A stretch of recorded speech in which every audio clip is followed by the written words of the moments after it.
I don't think that there's a single draw in our deck that helps us out right here. We've gone too long. We've gone too long. Oh my god. Did our opponent just kill himself? Dude. If he has to draw the card off the glimpse, if it's not a May ability, he just killed himself. Our opponent just killed himself. Yeah! Yeah! Better lucky than good, I always say.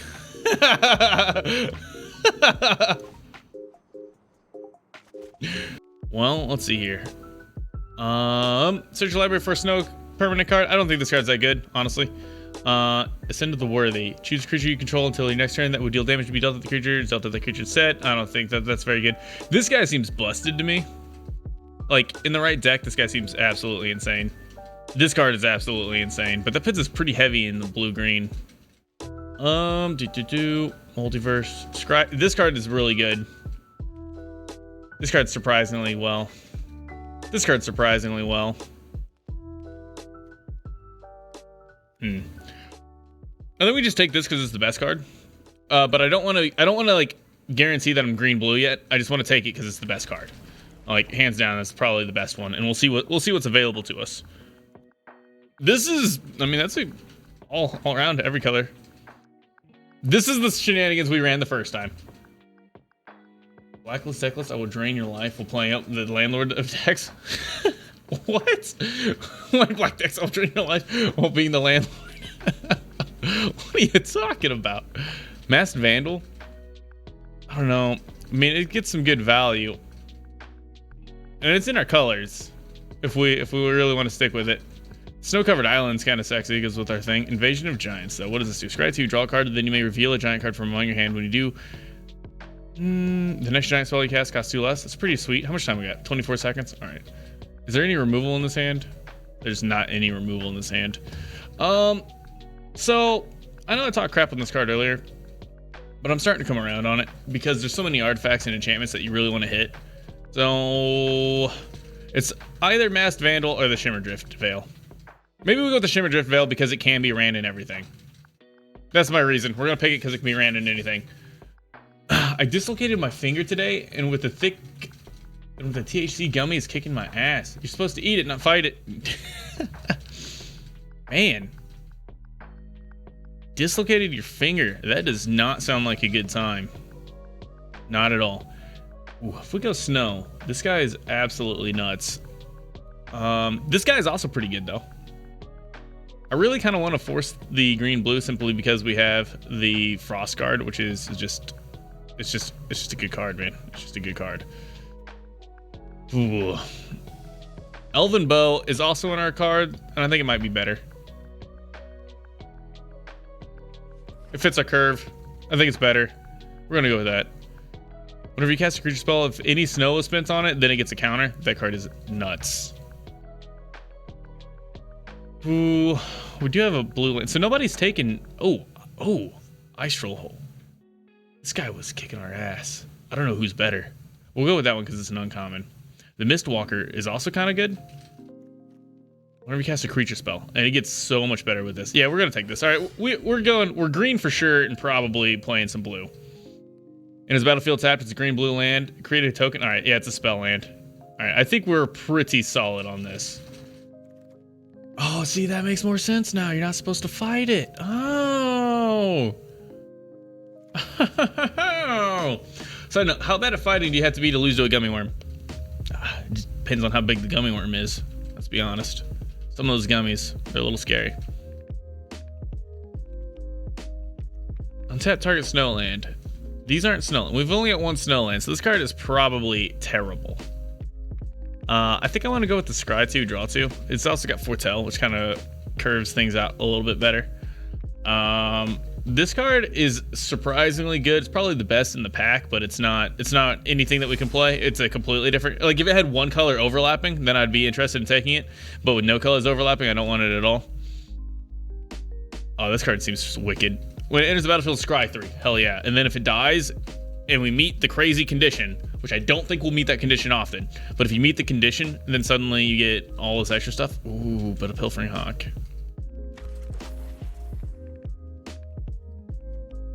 Oh my gosh. Yeah. Do we want another one though? Do we want another one? Oh, this is a different card. Never mind. Hold up. Hold up. This is a different card. I just saw it was a four cost blue guy. That means it's the same in my eyes. If you control 3 or more creatures of the shared creature type, put a counter on it. That's not too hard to do, especially since he's a shapeshifter himself. That's a shapeshifter. That's an elf. This makes an elf. Yeah, I think we can do it. I think we can do it. We might need to start picking some snow pretty aggressively though. I guess we don't have anything that requires snow, do we? Because we didn't take the troll. This is a huge benefit to snow, but nothing requires snow. This came back. Interesting. I don't think any of these are good. None of these are gonna be splashed. I'm not playing any of these in a standard deck. It just literally doesn't matter what we take here. But see, this entire pack is black-red, so no one else at the table is playing black-red. So it might, with that in mind, I mean, that guy's pretty good. With no one else playing black-red, maybe we want to keep an eye out for it. Maybe. Could potentially splash that. I don't think we're gonna though. I really don't think we're gonna. Card's okay.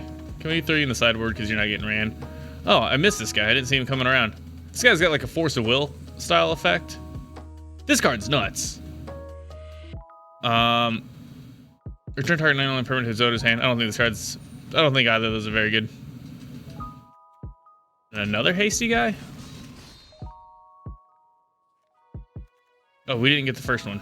Whoops, I thought we did. Get in the sideboard. Get out of here. Get out of here. God of Storytelling. When you cast a spell, add red until the end of turn. You don't lose this mana as it proceeds through phases. Creatures you control can boast twice during each of your turns rather than once. That's insane. Discard a card, exile the top 2 cards of your library. You may play those cards this turn. That's insane. Nobody's playing red. Nobody is playing red. This sword is really strong. I think we take the snow-covered island. Not gonna lie. I think we take the snow-covered island out of this pack. But this is the pack where I think the correct play, honestly, might be to take Burgi, God of Storytelling, because the artifact side is discard a card, draw 2 cards, which is insane. Like, that's absolutely nuts. And we've already sussed out no one at this table is playing black-red, plus this entire pack is red. That's awesome, like, great red cards. I'd have to be... It's not how bad you are, it's how high you are. Burgi is great. Yeah, absolutely is. Absolutely is. This card's good. It's not worth flipping to. I think we might take an off-color Snowland, just because we do want some Snowlands. It is a battlefield. Look at the top card of target player's library. So you can look at your own card, and if it's a good card, you leave it on top. If it's a bad card, you throw it in the trash, which is pretty nice. This dude's also really nice. Do we take the off-color snow, or do we take this? This guy pairs really well with snow. Oh, but the snow has to be of the color. So off-colored snows actually don't work with that guy. Never mind. Never mind, we don't want the off-colored snow. We want this guy. Almost made a mistake. Ooh, avalanche collar. Oh, an on-color island. Dude, another one of these? This card is insane. I'm honestly thinking that being blue-green might be a mistake. I think everyone at this table is trying to play this color combination. This card is nuts. And then we've seen one other one. But I don't think we could splash it. It just depends on how stuck we are on these colors. If they come back around, we might go blue-white. Most of our stuff's blue. We hardly have any green. Yeah, we need to start keeping an eye out on white cards, I think. Exile a creature card from your graveyard. Put 2+1/+1 counters on target creature. I don't think anybody's... That card seems really good. That card seems really good. Masked Vandal. The last one didn't come back to us. I think that this card is better in a vacuum, but taking into account our mana curve, maybe we want the Masked Vandal. I believe that's where we're at. Because in a vacuum, this card can just grow and grow and grow. And it's inevitability. It provides the inevitability. Raven Wings also seems pretty good. If we happen to get any runes to upgrade the thing. Man. Literally, insane white cards are coming by and insane red cards are coming by. I think everyone has to be trying to play blue-green at this table, which is a bad spot for us to be in because we're pretty heavily invested in blue-green. It's a really bad spot for us to be in. Look at the showdown of the Scalds. Grab it. It's broken. Mass Vandal is good too. Mass Vandal is really good. I know, like both of those were really good cards. Well, yeah, we'll take this. Whenever let's make our next pick first. Land. We're not taking the land. It doesn't fit with what we're doing. Squash is really nice. I think we take Mistwalker because we don't have 3-drops. I think that's the play. This guy is here. That guy's pretty nice. But yeah, let's take the Mistwalker. And then we might try to get the Pilfering Hawk if it comes back. And blue, spin the soul in to cast foretell cards or instant cards. Chant creature. +2/+2 and has reach. That's pretty dope. It's a little weak though on an enchantment. Like it's just a card that doesn't do anything. I think Raven Wings might be where it's at. This pack. This pack is weak. This pack is weak. Well, we're not going to be using Raven Wings. We're not going to be using like anything. We might use Snake Scale. We might use Snake Skin.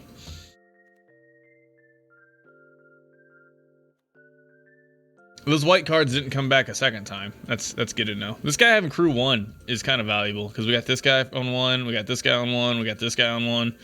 This thing having crew 1 makes it kind of interesting.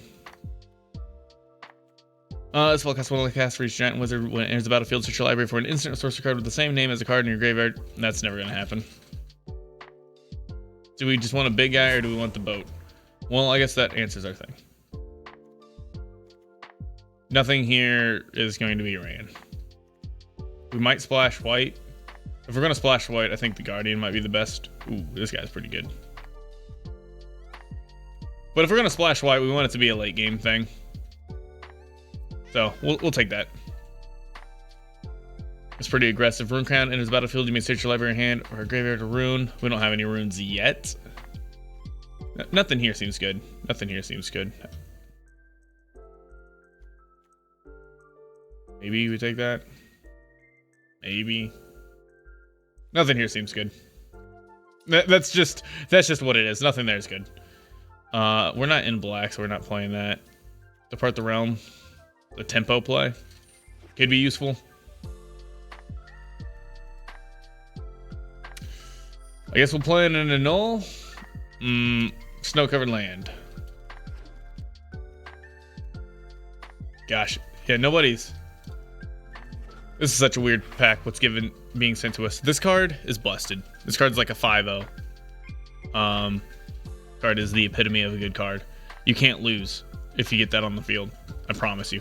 You play the artifact side. The creature side you don't care about at all. But the artifact side says whenever the equipped creature dies, put it back in your hand.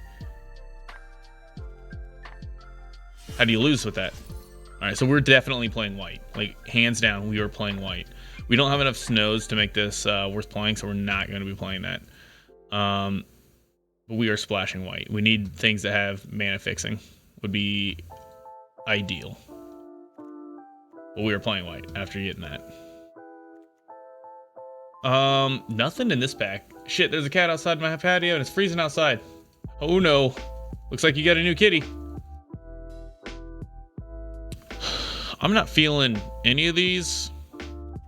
This card's pretty good, but if we're splashing white, we don't want to be playing early white cards. And then we also have, this card's pretty good. I guess we have better 4-drops than this, so we'll take the Run Ashore. Ooh. Oh. Oh man. We need to pick every snow card we see and hope that this becomes viable. It might be a little too late for that plan, but I mean, every snow, I don't care what color it is. That's how strong of a card that one thing. I wish we could drop that as well, but we can't. We just can't. This will help fix our mana. Flashing white seems pretty good for that. So this is the best card in this pack. I'm surprised that like 4 of these have gone around the table. Like, whoever ended up with all of these could have an insane hand or deck. But that's not us. That is not us. Replicating ring. It's a fixer, and it produces snow. Oh no, it does not produce snow. I thought it did. Well, then it's a tough call between an on-curve spell that we need because it's on curve, and then a snow covered because we have snow stuff. That's actually a pretty tough one. I guess replicating ring, even though it fixes our mana, it's not very good. So yeah, it really is just between these. I think we're gonna go with the Mistwalker.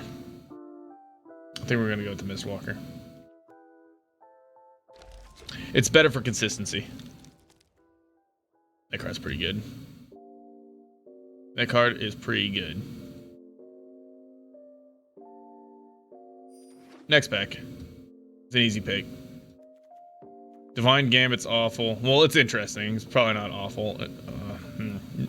This guy is probably the best pick here. So we have something big and dumb.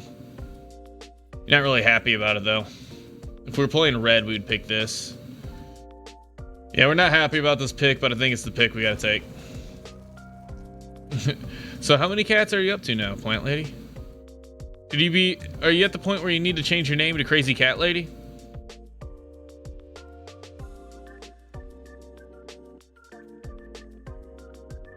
Nothing here is that great. Nothing here is that great. Which is fine, we're at the end. Just anything snow. That card's good. This card's also really good, but we can't play it. Same with this. This card's also really good, but we can't play it. Oh, we actually got caught up. Ha! Pack 3, pick 12. No one's waiting on us now. This card is like an A if you're in those colors. Like, man. I mean, this is the only thing we can play, so it's an easy pick. And it's important to note that that enchantment guy can't pull out this because he's not an enchantment in the graveyard.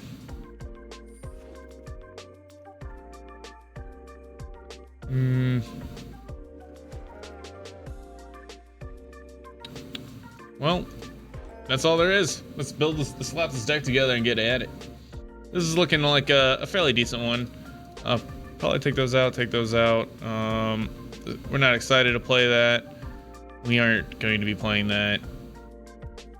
Not playing that.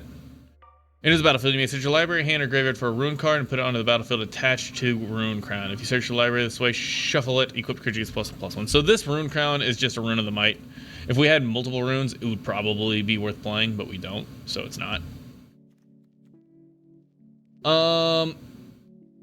That's never gonna trigger, so will I care about it? Okay. So here is the core of our deck. We gotta cut one more card. Let's check. So whenever you cast a creature spell, if snow of that spell's color was spent to cast it, the creature enters with a counter on it. That means all of our blue snows are really good, but we've only got this one and potentially that one if we put this on snow. So this card's, even though this card is like probably a B+ if we can capitalize on it, it's got that clause of if we can capitalize on it, which we cannot. So we just can't run it. Which sucks. I don't, because then it's just a 3/2. It's just a vanilla 3/2. If these produce snow, then that would be so good. So good. I think that's a cut though. Which then makes me even question playing green. You get this amazing card and you get these cards. Massive Vandal's good. Rune of Might is okay. Oh, Rune of Might is good, sorry. Elvish Bow is good. I guess those are all good cards. They're all good green cards. Double check what we got up here. Alternatively, we'd be like stalling with the Ox, playing Guardians. If we flipped into red, we could flip into red. When a creature or planeswalker an opponent controls is dealt excess damage from a giant, wizard, or spell, draw a card. We probably... Oh. A lot of shapeshifters. Those are wizards. Shapeshifter? Ooh. Wizard? That would actually trigger in our deck because the shapeshifters are giants. When a creature or planeswalker an opponent controls is dealt excess damage.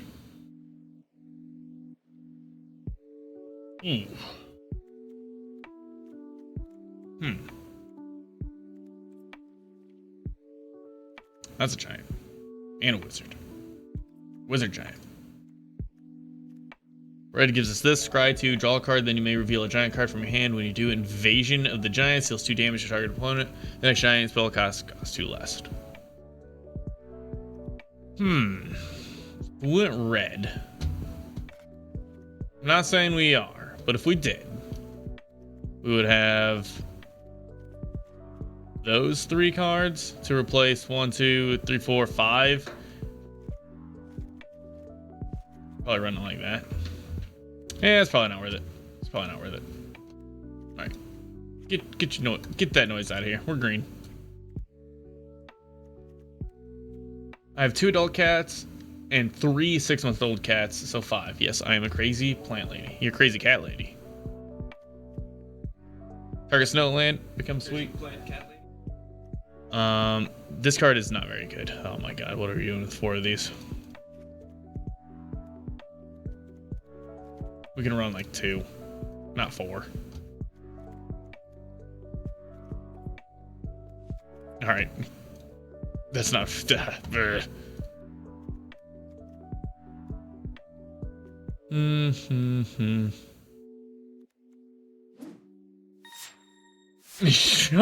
bringing in the party. Wow. How are you doing? What were you playing tonight? More Valorant? You've been talking about Valorant anyways. I don't know if you've been playing it. Man, thanks for the follow. This is an off night for me. I don't normally stream on Saturdays or Sundays or weekends or whatever this is. But Mondays and Wednesdays are whenever I'm typically live. For this month, since the new set of Magic came out, we'll be starting the streams off with a draft, and then we'll be moving into Tarkov to finish the night out, whatever time's left on the clock. So we're doing a draft right now. We kind of forced blue-green, because, you know, that happens. It's just, when this is your pack one, pick one, you really want to use it. And I kind of fell for that trap, since there were some sweet white cards that passed on, but we did not pass on this guy. He's worth splashing for. Raid! Yeah, it's been a bunch of Valorant. Yeah, you're trying to hit plat, right? And you're currently in gold, is that correct? Am I keeping up to snuff on what's happening in the world of Shaw? It's in Shaw's world. La da da da, la da da da, Shawberry's world. You gotta enjoy that, Elmo. Yeah, I think this is where we're at. This is feeling a little weak. I'm not used to playing this style of deck. We'll see if we can't get something to happen. We definitely need to pay attention to our lands, though. We don't need 4 sources of white for the 1 white card. It's thinking that we're going to try to cast it as a double white, but we are never doing that. We are always playing it as the artifact. So we'll cut 1 there. This requires double green. That is nasty. So 5, 6, 7. We got 7 blue sources. I think we want to be on 8 blue sources because our deck is primarily blue. It does mean we'll almost never get the double green off, but that's okay. We got a gold vein pick to help out. If it happens, it happens. Like that's the cool thing. That's why this is like an A+ card, because it's a land that sometimes is a spell. It's just dope. All right. Let's get that other island in here. I think it's much more important that we are able to always have an island available. So that's why we are going to, I guess if I do it this way. Does this let me add an island by just clicking on it, or does it take it away? There we go. That's the same color. Here's a curve. Curves on creatures is looking pretty good. All right. We've got a little ding-a-ling here. We got a 3-drop and some sweet 4s. We happen to have all 3 of our colors. This is a keep.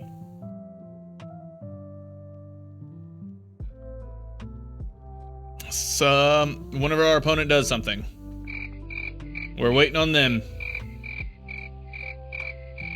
Anytime now, 30 degrees. Now they're waiting on me. How the turntables have turned. Alright, so I was gonna try messing with them by playing a plains first, but since they're playing an aggro deck potentially, let's get our colors stabilized before we start doing goofy stuff. Alright, let's get the Stream Raiders going, start the battle. That's rolling now. Invasion of the Giants. Invasion of the Giants. I don't know why I placed my archer on the front line. Deal with it. Get on in here and play some Stream Raiders. Turn this back to his hand. Doesn't seem worth it. Unless he's got the hasty guy. We don't need the borrower. I'm gonna assume he doesn't have the haster. We're gonna bank on it. We're gonna hope. So let's just go ahead and foretell this. Pass the turn. Draw a card, then you may reveal a giant card from your hand with it. So that's kind of sweet. Whenever he gets to, so the third cost of this, or the third saga, is gonna let him play something for a reduced cost, and then we just use Depart the Realm to put it back in his hand. We're like, yeah, you got that for cheap. Could you pay the full cost for me, please? That would be nice. That would be nice. Our opponent's doing stone cold nothing. He's just taking it nice and slow, and I'm also taking it nice and slow. What is auto mod? Oh, lost some and gained. Held a message due to identities. So it thinks that your message somehow had an identity thing in it, but it clearly does not. So yeah. Wow, look at our opponent being fancy, flashing out this giant. And oh, you know, I could have blown up his saga if I was thinking, but I'm on that poo brain. I'm on that streamer brain. I'm just chit-chatting with y'all. We can use it to also crack this off to let our flyer fly again, but because he's already got it like locked up, I'm just gonna let it die. We can bounce it, but if we bounce it, then we are doing stone cold nothing because we have no other spells to cast. So let's just use our mana effectively and play this. Sure, it means that he gets to swing in, but again, we can just trade off our 0/4 and it's okay.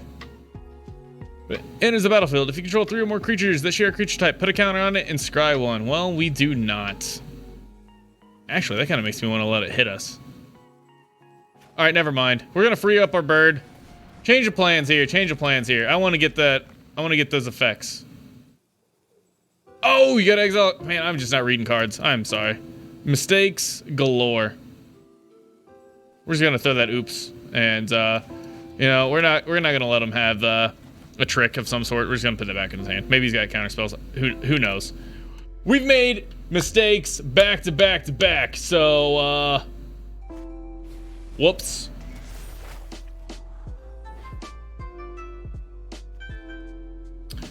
Now we could have used that Mass Vandal to kill that guy had we held him. Yeah, those were just some mistakes. Oh well, it's fine. Everything's fine. It's fine. Everything's fine. We're gonna get some counters on our guys. We're gonna get to draw some cards. Scry some cards. Scrying is not drawing. It's close, but it's not the same. Oh, do you have counter magic? You do. Counter spell ready to make cast 4 or greater. Okay. Nice hit, nice hit. Yep. Yep. Deals 2 damage. Read it, hold up my message, then I'll let it through. Yeah, it lets it through once mod approves it. And so when you said something about it, I looked over and hit approve on it.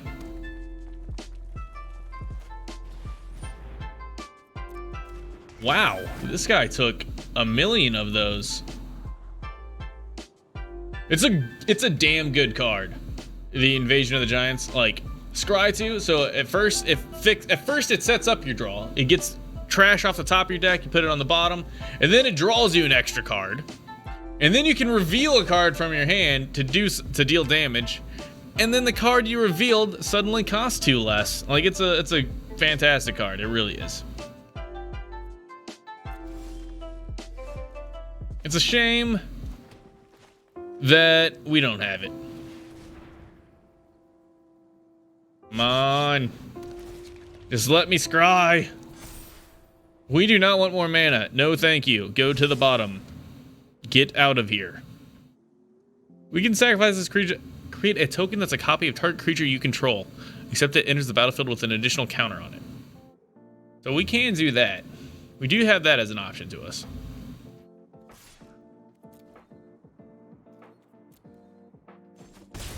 Hey, Cringe. How you doing tonight?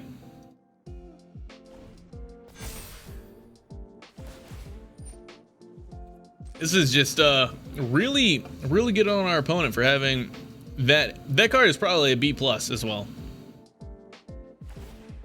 It's rough. It's getting in chip damage.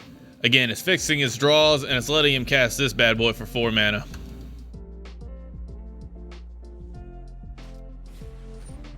Ooh. All right. All right.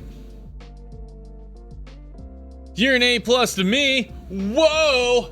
Sainted Whisper pack 1 picks 1 the Shinny Gaming. Woo! Making me feel like an all-star. How you doing, Sainted? Yay, it's the Cringe. How's your arm? How's your arm? My arm's been fine. I haven't been doing anything. Yeah, my arm's been giving me some trouble every now and again. It's not even my broken arm. This shoulder had surgery. It's busted. And it hasn't even been the one that's been giving me shit. I'm pretty sure we put a land. Oh my gosh. All right.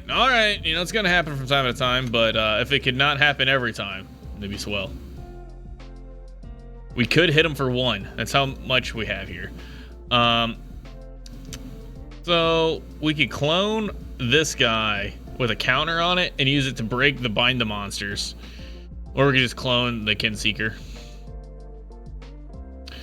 I'm thinking we're getting to a point where we want to clone the Kinseeker with this. We could also clone the flyer, and then we've got a flyer to get in.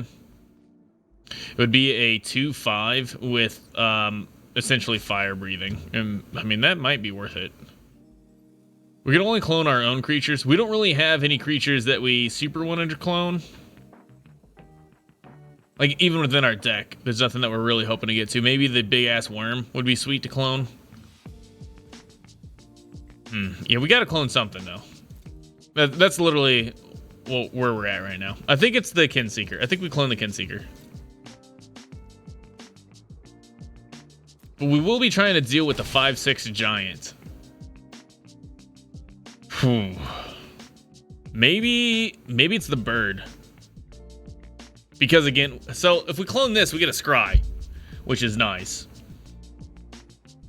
Because we need an answer for his big ass bird whenever it comes running in. I think we're gonna do it. We're gonna clone the Kinseeker. Or his big ass giant. Mixing up my words. Yeah, you have to hand it to those blind prostitutes. Whoa, wait, what up? I'm good, brother. How are you? We're doing well over here. Oh my goodness. I'm glad we did that. Oh, whoa. When you clone it, it kept the counter? I don't think it's supposed to do that. I think it glitched. Right? If you clone something, you don't keep the counter on it. That is not supposed to work that way. I'll take it. There's the answer to the giant. He's a 5/6.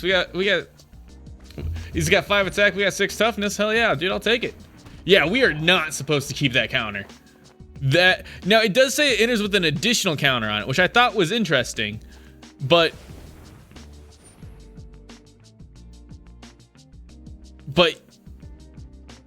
why does it have a counter? Dude, I'll take it. That's all I got. That's all I got to say. I'll take it. Blue, that's really cringy.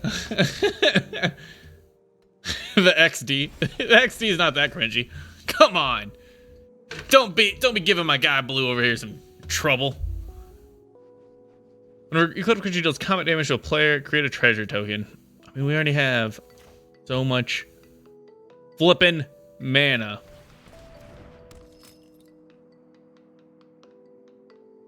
What do we want to put this on? Do we put it on the bird? If we put it on the bird, we can get in for 0.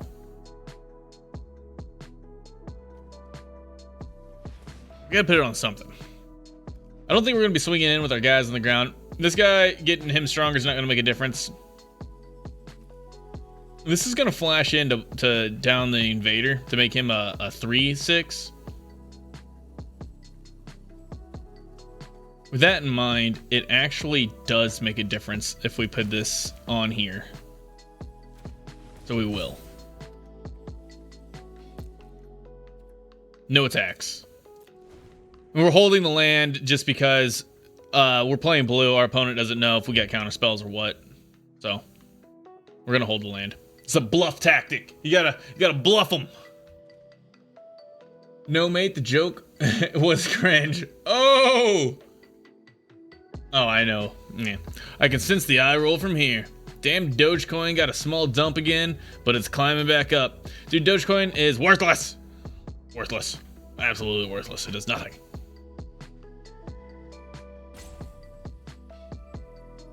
We've got answers. We can claw our way out of this. Run ashore. Ouch. Ouch. That hurts.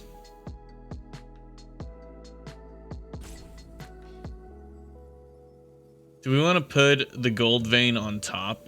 It's just a +1/+1. I don't think we do. I think we put that on the bottom. It's not going to help us here. Ouch. And then you return the token to our hand, but because it's a token, it died. Because it's not a real card. Wow. I'm glad you can feel it. OMG.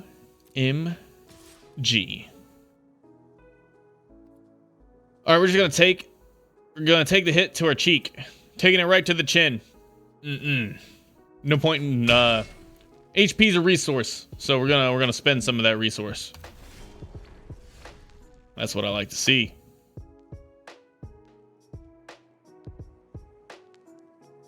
Is this an instant? It is an instant. We've got 6 mana out. How the hell can we cast the Run Ashore? Oh, duh, 6 mana, never mind. So we need 7 to have Run Ashore and keep up Brine, Borrow, Intruder. Okay. So it's an instant, which means we'll do it on our opponent's turn. No, our opponent doesn't have any blue mana open right now, so we're gonna go ahead and fire it off now. We're gonna put the Undersea Invader in his hand. Oh, no. We're gonna put the Undersea Invader in his deck, and then we're gonna return the Kinseeker to our hand.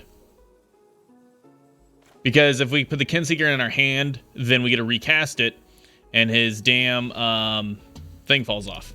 All right, target non-land permanent to put in its owner's library. All right, you're gonna put the invader in your library. Target non-land permanent to put into its owner's hand. We're gonna put this in our hand.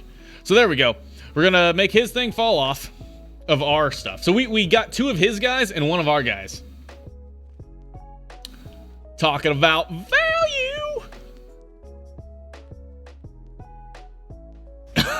I'm sorry. Oh, the audio clip didn't play. That's no good. No attacks. Intern. Where are you guys dropping your troops at? Alan, I'm not seeing you playing in Stream Raiders. What's going on? What is going on? I thought you were a Stream Raider hero.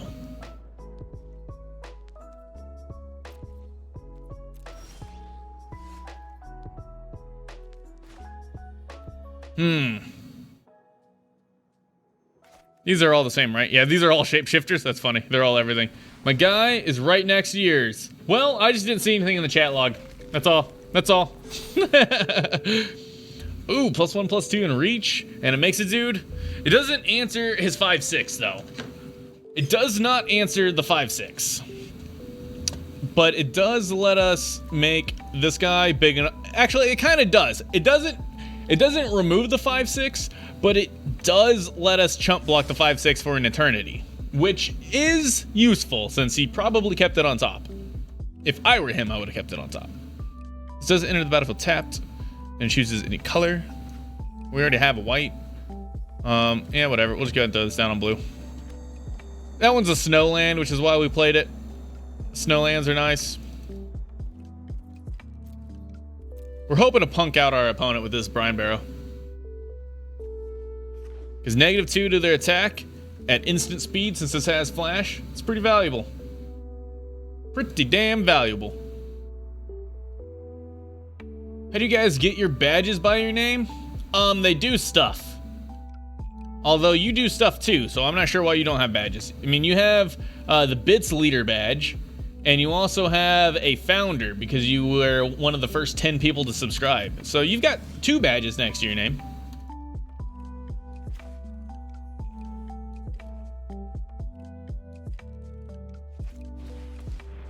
He didn't keep his giant? Or is he just holding it in his hand because it has instant speed? He's probably just holding it in his hand, right? Shirley?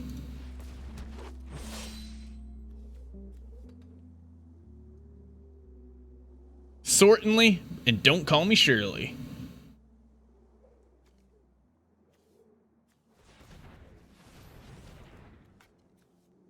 So, I just paid all the extra, that way we got a free token. But we're gonna put this over here. I want them all. I want them now. So we could swing in, but I think he's got that giant in his hand. So we're just gonna not. We're gonna end turn, let him flash it in. Okay. He does not have the giant in his hand. Confirmation. Unless he's just trying to trick me, in which case it works. I'm gonna assume he doesn't have the giant in his hand now. It costs 6 if he does, which he does still have 6 mana up. Worst case scenario, he does have the giant, and we chump block it with a 1/1, and he draws a card. And now that is a bad scenario, but as far as worst case scenarios go, it's a little tame. We swing with the 4/7. He could block with literally everything to kill it, and we would only get to kill one thing. That's not a good trade for us. That is not a good trade at all. This Avalanche Caller is a pretty damn good draw. I think we're going to go ahead and swing with the Kinseeker, because if he does triple block it, we get to Brine Barrow Intruder one of his things down. And that should keep our guy alive. Actually, no. What am I talking about? What am I talking about? I still think he has the giant in his hand. I know he didn't flash it in. Oh, we can see it's on the bottom. Never mind, he doesn't have the giant in his hand. What am I talking about? Let's go. Let's go. I didn't know that we could see what he did with it. I thought that he just chose top or bottom secretly. I didn't know that we knew what he did. My bad. Whoops. Hell, we can start making 4/4s out of our lands and beating them down with it. All right, yeah, we got things to do now. My bad. I just want to talk to all of you guys. This game is secondary. Game is secondary. Chat is primary.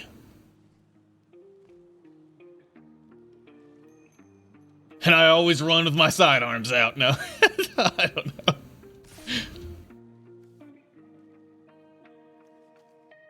All right, so we go tappity, tappity.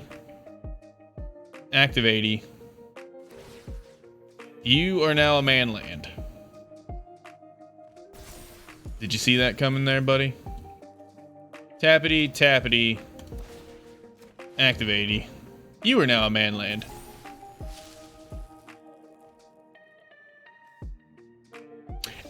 Yeah! Alright, and now we hit button. Nope, yeah, my side deck isn't working. Super weird. All right, we got a foretell, scry 2, draw 2. This is going to fix our shitty hand, because make no mistake, we have a bad hand. But scry 2, draw 2, I think means we can keep it. It's a turn 3 play. The important thing is we've got mana, we just don't have spells. And I believe that this will fix that. I hope. I'm hoping. I have faith. We can behold the multiverse. Whenever you activate a boast ability, put a counter on this guy. That is one scary, scary card. Yeah, let's go ahead and get the snow down. Why not? Go ahead and foretell this. Pass the turn. So next turn, we can scry 2, draw 2. And if we play an island, we can also drop out the intruder. Which I really want to use the intruder as a kill spell. Much more so than I do want to use it as a hit the raider. But if we flash it in, we can then play and equip it with a pick. So we will be doing this. We will be doing this. Wee woo wee woo wee woo wee woo wee woo. Scry 2, then draw 2. Let's go.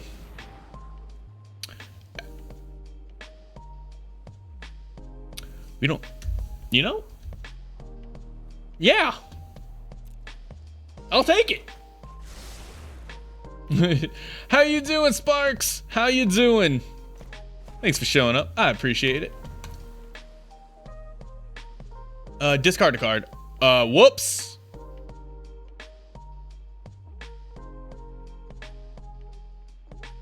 Whoops. This is real bad. This is real bad. Because I don't want to discard any of these cards. If I realized this was going to happen, I would have just flashed in the intruder. So we really need to make our land drops to be able to play this guy. We really need the forest. Wait, we have to discard 2 cards? No, it's just 1, right? Maybe we pitch an island. Oh man, this is real bad. That's really greedy to pitch an island. I'm gonna do it. It's really greedy. But we've got like, I don't know what. We've got a lot of lands left in our deck. Man, that was just bad. That was just bad. That was just a mistake. Oh well. At least this turn we don't take any damage. We're not going to block him. There's another land. See? Never didn't have it. Best way to use our lands here. If we land, we can play the golden pick, equip it, hit him, make a treasure. And then play a tap land, which lets us set up for playing this on the next turn, which seems pretty good. If we play this on green, then this can have a counter. This guy is really good. So anytime we use a snow land on something we already have. Tough. This is tough. And we need the green, that way we have double green here.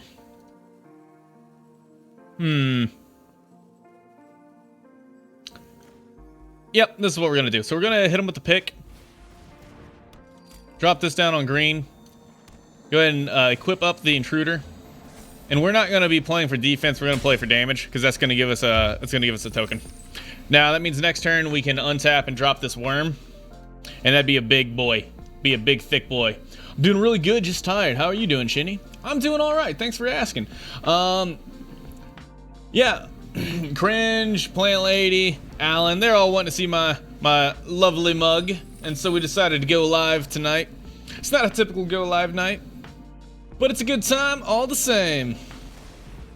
Oh no, he bound in gold. How does he have white mana? Off the treasure. He's a tricolor deck and he felt threatened by my 1/1. I think we're in a good spot. Enchant permanent. Enchanted permanent can't attack, block, or crew vehicles. Did he enchant the pick?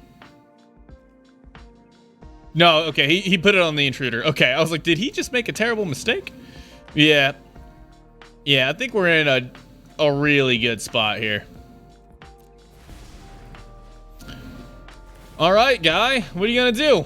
What are you gonna do, guy? What are you gonna do? Ooh, I like that emote. What is that? Limited time only. Hype rip.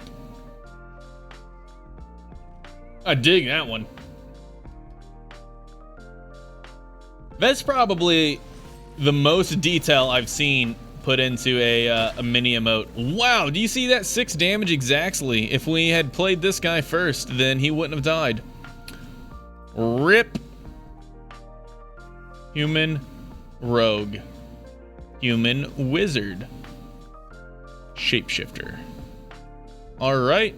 Well, these pair up, so here we go. Play this guy down now. Play this guy down. Now we have 3 humans, and when this guy drops next turn, oh shit! Nope, I should have played him and then this. I should not have played the Mistwalker. I miscounted my mana. We got an extra mana. I didn't think I could pay for him, but we could. Well, with that in mind, let's go ahead and move this equipment, and we'll put him over on this birdie bird, because the birdie bird is gonna be clapping him in the face. Where do people get the cool emotes? They get those from just doing various things in Twitch. I think most of the time it's if you participate in a hype train, you get those. And then every person you subscribe to, they set up their own emotes. I don't have very many set up because I'm a lazy turkey. But if I did have some more emotes set up, then you could play with more emotes.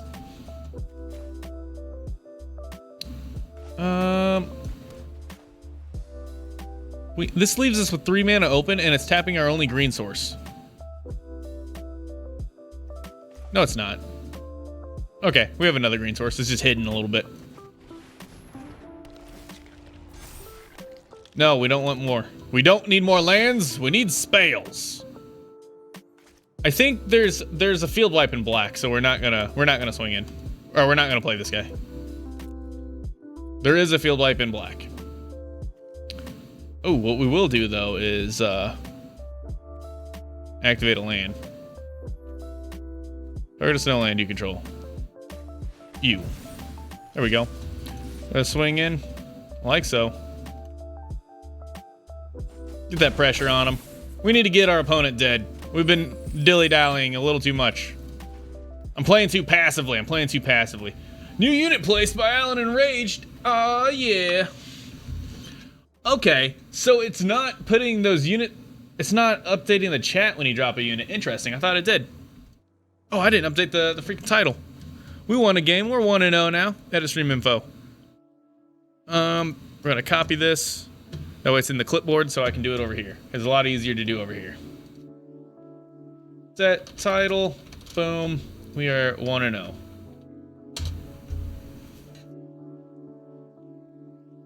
If only I had cool mods who could do that for me, instead of hardworking mods that are at work. Wait, are they hardworking if they're listening to me while they're at work? Because that means they're slacking. Are you guys hard workers or slacking? I can't tell. I'm confused. My face disappears behind this Mountain Dew can. Oh. Weird. It's not doing it to this can.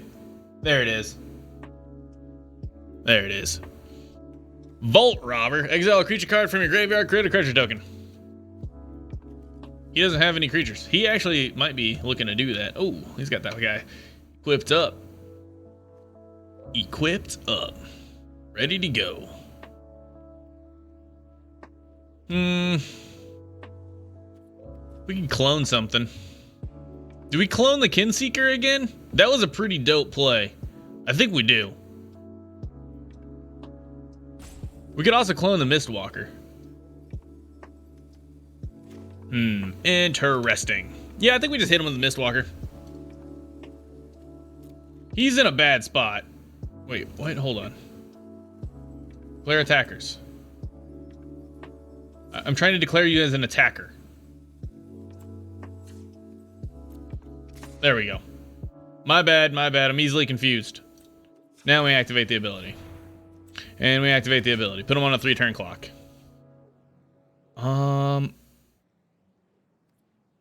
Yeah, we'll just go with that. I could put him on a turn 2 clock, but that would require me being really, really reckless with our guy and getting him, like, dropping him down to no life. It means we're slackers. Hey, Plant Lady, coming in with that cool cat emote. Get that glitch, kitty. Flying. Lifelink. Hexproof from walkers. Boast. Sacrifice a creature. Each opponent sacrifices a creature. My card just doesn't matter at all. I mean, it does, but it doesn't.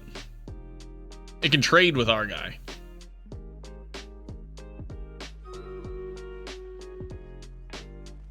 The lifelink's kind of annoying. Oh, well now it matters a lot.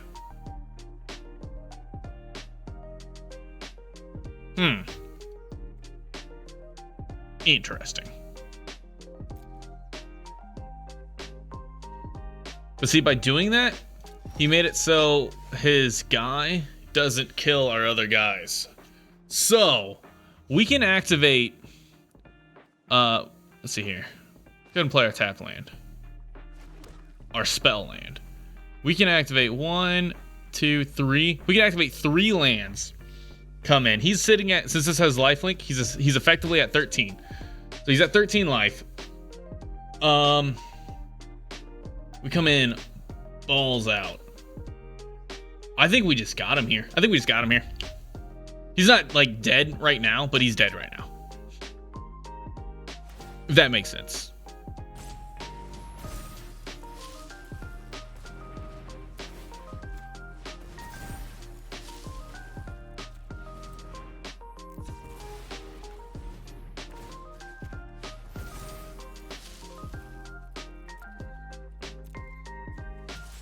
So he can trade off one of our lands.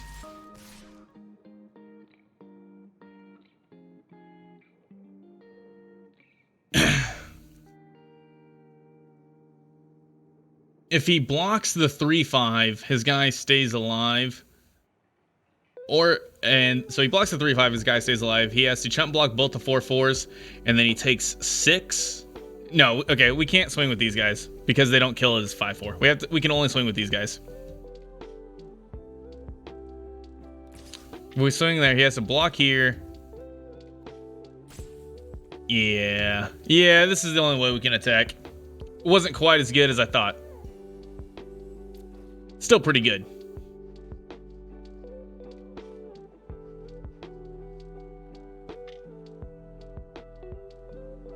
Not as good as I thought, but still pretty good. He gets to kill one of our lands.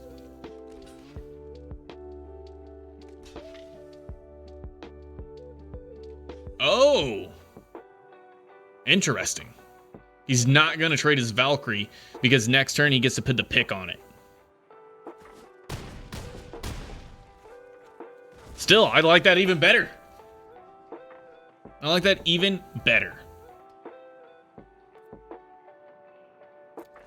Seems good to me. We gotta run it back next turn, unless he's got something here. He needs something pretty good.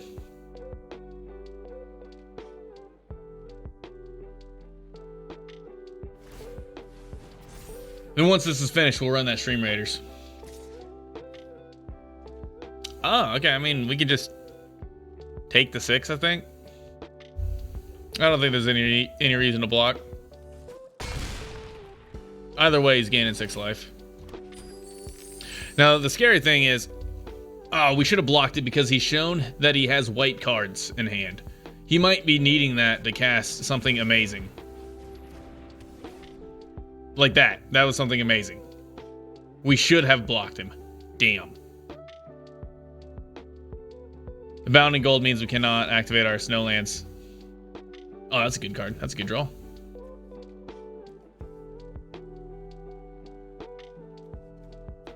That's a good draw. We got 2, 4, 5, 6, 7, 8, 9, 10 mana right now. Trying to see if we can't kill him on this turn. I don't think we can. Yeah, I don't think we can.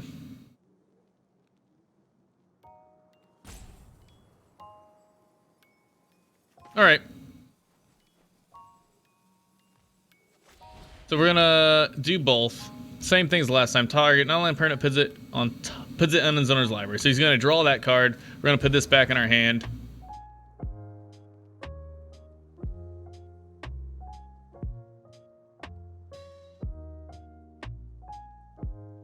Uh-oh. Yeah. He slowed us down a little bit, but only a little bit. He's being a little salty.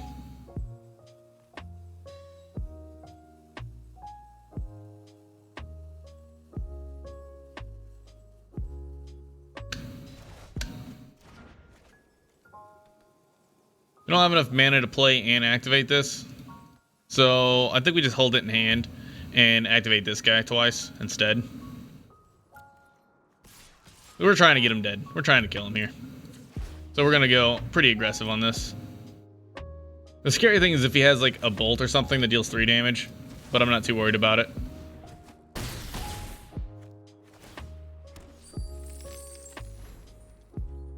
Take him down! Oh, you know it. I believe that was match right there.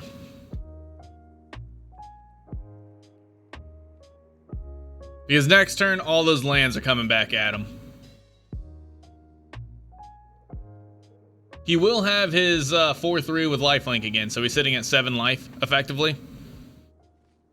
But if we activate 3 lands, that's lethal right there. Without doing anything else.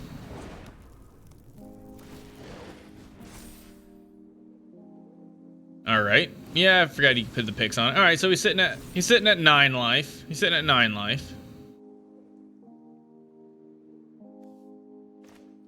I still think this is probably GG.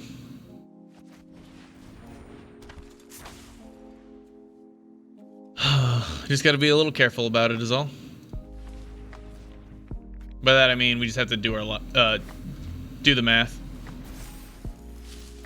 Not that we actually need to be careful about it. Give me a blue. Give me a blue! Give me a W!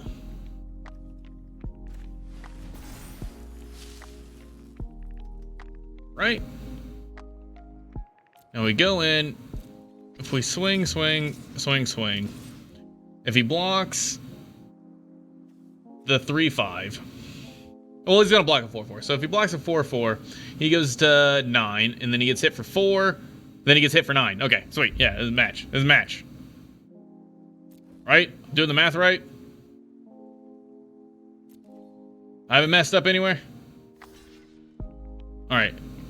Going to 9, and he's taking 4, 5, 6, 7, 8, 9. All right, cool. Just for fun. We're gonna make that trade. Mom's getting a little bloodlusty. Redeemed a random personal question. All right. That's the longest we've gone without a random personal question, I think. Going undefeated. Heck yeah.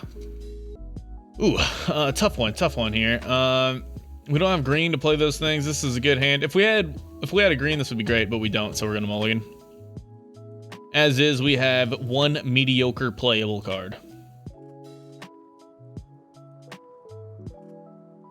Yep, I just hate mulligan. Oh no. This is a keep. Since we had a mulligan, this is a keep. The Run Ashore is like an amazing card. But I think we have to throw it back because it costs so much, whereas at least all this stuff is borderline playable. It really stinks putting that back. Really does. But I think it was the right call. It changed. Thanks. I like that confirmation. So everything's looking up. Everything's going fine. We don't need a... Ooh. This card counters that card because this isn't a creature. So we need to save Depart the Realms for whatever he clones with that. It's looking like it might be a mirror match.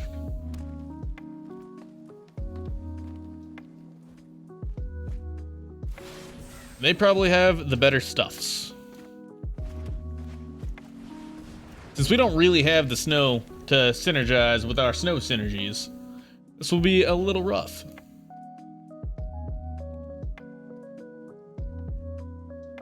We got that chill music. Help us get through. They even have the splash of white that we do. What's the deal with that? Double foretold. Interesting. Well, it sucks that we don't get the value out of this guy, but I think we still want to play him just to have him down. I mean, otherwise we could just hit him for a couple. Maybe it's right to just hit him for a couple. I really do want to get the value out of that guy. Yeah, we'll just smack him. Give me that damage. Never underestimate the bird. Coming in with that flying high elbow drop.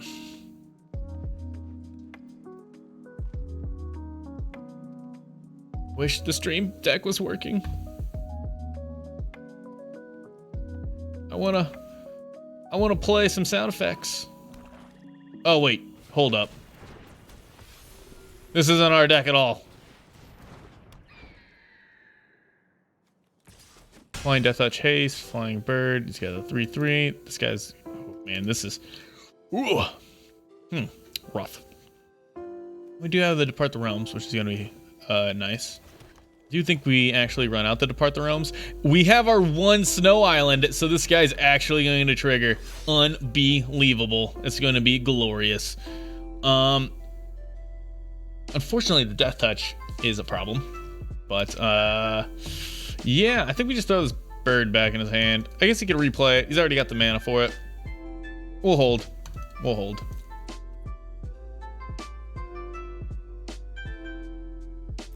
It's an instant. We can do it whenever we want. I was thinking about doing it now, but that only gets us 1 damage in, so it's actually a terrible play to do it right now. Another thing that I was thinking about was just the mana cost, because he did it in 2 installations. I was thinking it would be sweet, but he's got the 4 mana, so he can just drop it down. This spell can't be countered. One of this attacks each turn in Fable. Whenever a creature you control deals combat damage to a player, draw a card. Wow. Whenever a creature you control deals combat damage to a player, draw a card. That works really well with his Death Touch. That's pretty solid. So we're going to let him declare attackers with both. Then we're going to put this back in his hand so he doesn't get that effect. And now we're just going to block the 3 damage. So he didn't get a draw card. That's how much I don't like people drawing cards. It's really good when you get to draw cards. So we don't want them to draw cards. It's So this is going to enter with 2 counters on it, and we're going to pay that snow. Is Boreal. Oh, that's pretty good for his Death Touch guy. We will keep that. Unfortunately, the auto tapper left us with just a forest up. We already know he's going to play that snake and get to draw 2 cards. It's just unfortunate.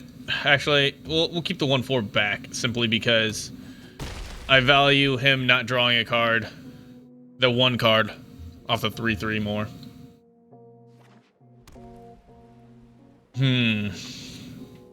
Gonna be a tough play coming up. What we're gonna need to do is put the rune down on the Mistwalker. Alright. Pretty nice play. We're gonna put the rune down on the Mistwalker here.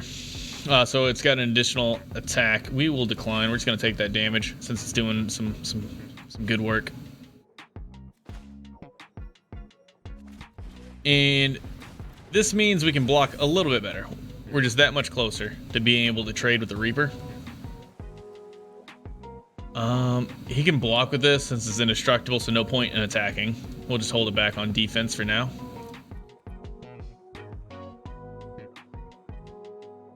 Yep. He's gonna swing in with that Reaper. I'm betting you. I'm hoping he swings in with that Reaper. And then we're gonna be able to block with a Mistwalker, pump it, which will kill it. Now our guy would die because he has Death Touch, but we're gonna give him -2, -0, so his Death Touch doesn't work. Redeemed a what if. Alright. What if? You could only imagine. We're gonna go with the same number, 21, 25, just so I don't have to reroll a number. It was random last time, so it's random this time, right? It's a different book, so it's okay. 21, 25 is, what if you discovered an entire family living in your attic? How would you handle the situation? Cops. And shitting my pants. A little bit of both. Whenever 1 or more of your creatures with flying deals combat damage to a player this turn, look at that player's hand and draw a card. You may put a card from you own from outside of the game on top of your library. Man, that guy's got a pretty dope saga. Floop the pig. What?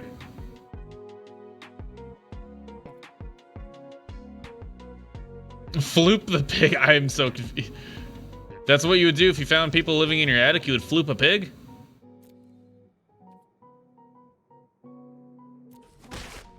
I'm surprised he didn't attack. This is why I don't play with the same name that I stream with, because I'd be like, he's stream sniping. How else would he know? Oh, so he's holding it back because he's afraid of the 4/6. Gotta be the only option. Whenever one or more creature deals combat damage to this player, look at the hand and draw a card. You may put a card you own. So I'm a little scared of that guy over there. The Masked Vandal can also take out the Wither Crown, so we stop paying life for this thing. Ooh, I'm a little scared. He's got us backed in the corner.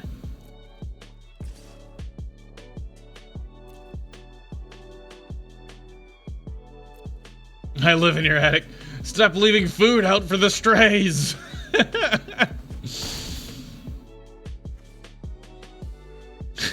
You guys are funny.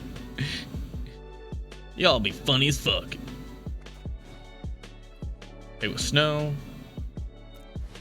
A little scared. What is our opponent doing? Oh my god, we don't have the planes. We're keeping it. We have to keep it. Alright, we need something to die for the Masked Vandal to be used. I don't want to trigger the Boreal Outrider yet. Maybe it's time. Maybe it's time. Oh, so each one of his flyers, which he's got a lot. He's got 3 flyers. When they hit us, he gets to draw a card. Well,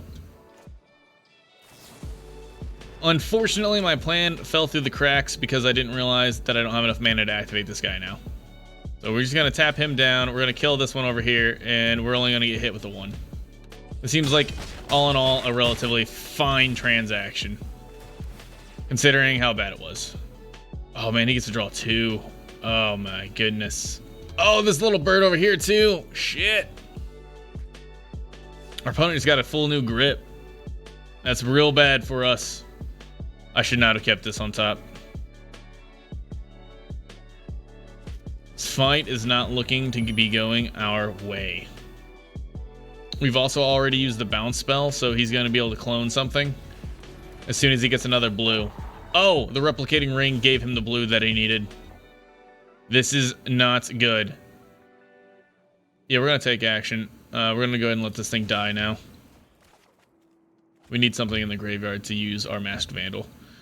I think we have to blow this up. I don't know what he's going to grab from outside of the game, but it scares me that he's going to grab something from outside of the game. Alternatively, we could blow this up and take away his blue mana, which he needs for his land over here. Which would let him clone something. Maybe I'm more afraid of him cloning something than I am of him grabbing a random card. Can we get him on the crackback? What damage can we do to this person right now?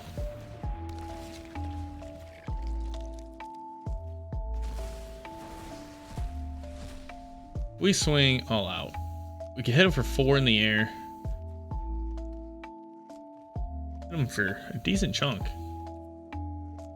Are we just on the trading blows? What's he got?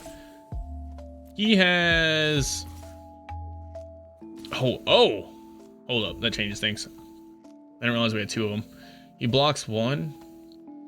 Alright, yeah, this is fine. I think this guy can come in too.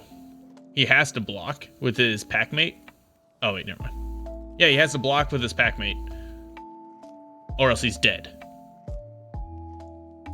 So he has to block a 4/4 with the packmate, or else he's dead. Which means this guy has nobody to block whenever he swings at us. If he blocks the intruder now, then he dies. All right, he did not. Activate ability. Activate ability. You know, actually, if we didn't play the Masked Vandal, no, that would have only been 1 more activation. All right. He's got 5, 6, 7 right now, so we're not dead right now. Ooh, yeah, you gain that life. But I don't know that he can capitalize on it. I don't know that he can swing at us. I can't watch! Rangers, stop leaving food out for the strays. Why can't you watch, plant lady? Back and forth. Is it too much? Oh! You don't want to do that, guy. Yeah. At least leave one back. He's fine for the current attack, but if he went all out, he was done for.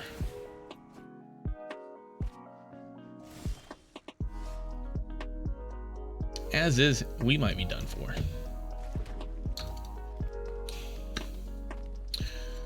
Oh, we gotta do math. So he can block both 4/6s. He can also block the Mistwalker with that bird that I forgot about. Can activate this 3 times, put it up to 5, but that doesn't kill him. We swing all out. If we swing all out, he blocks the Mistwalker, the Yeti eats a 4/6, and the other Yeti, or sorry, the Yeti dies, but the Lone Worm eats a 4/6. And then we only hit him for 2.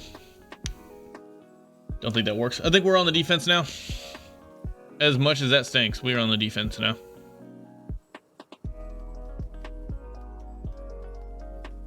Yeah. No. All right, no attacks.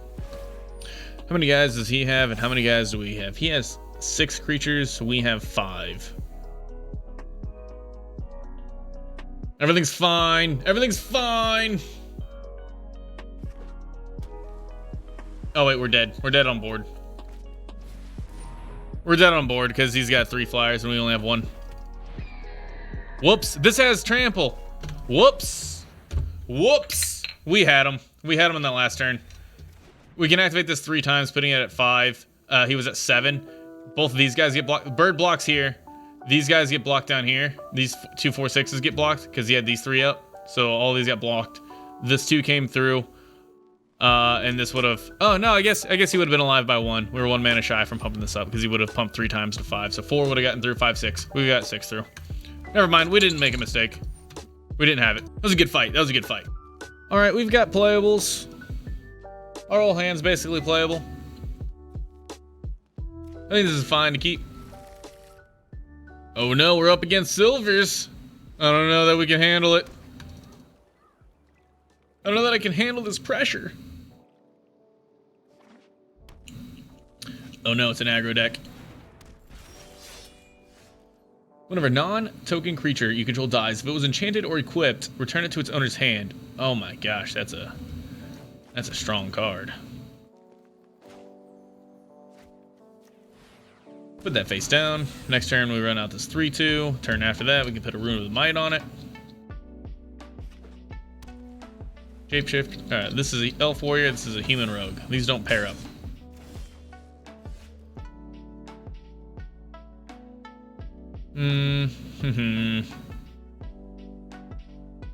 Yeah, we gotta run it out.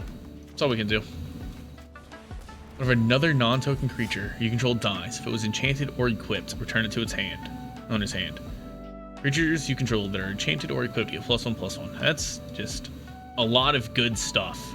He's got a lot of good stuff on that card. Ow.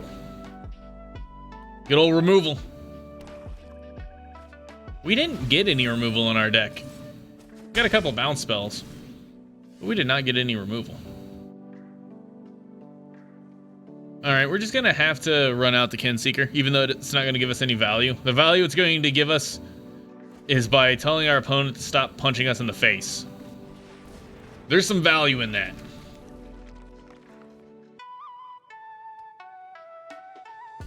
Hey, Forge Master, cut that shit out. Hurts.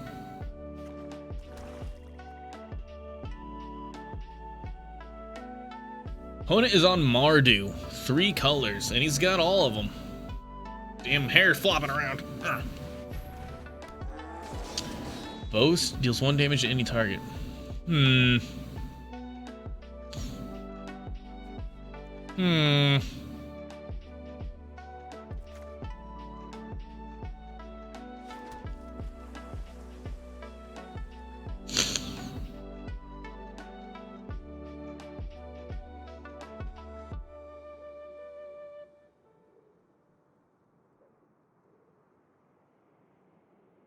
Trying to think of how to do this. I believe this is going to be the play.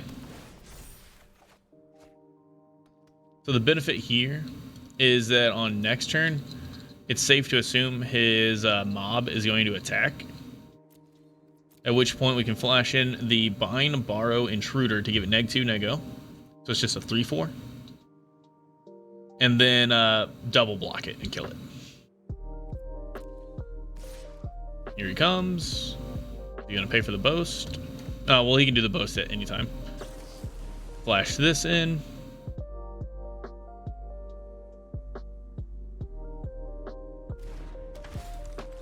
He says okay.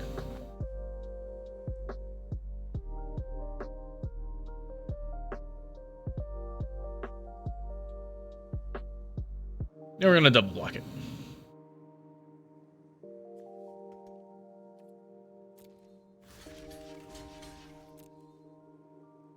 He's gonna kill the intruder, which sucks, because if the intruder was alive, we would have 3 creatures out for the Kinseeker, but I would much rather just kill his guy. It seems way more valuable.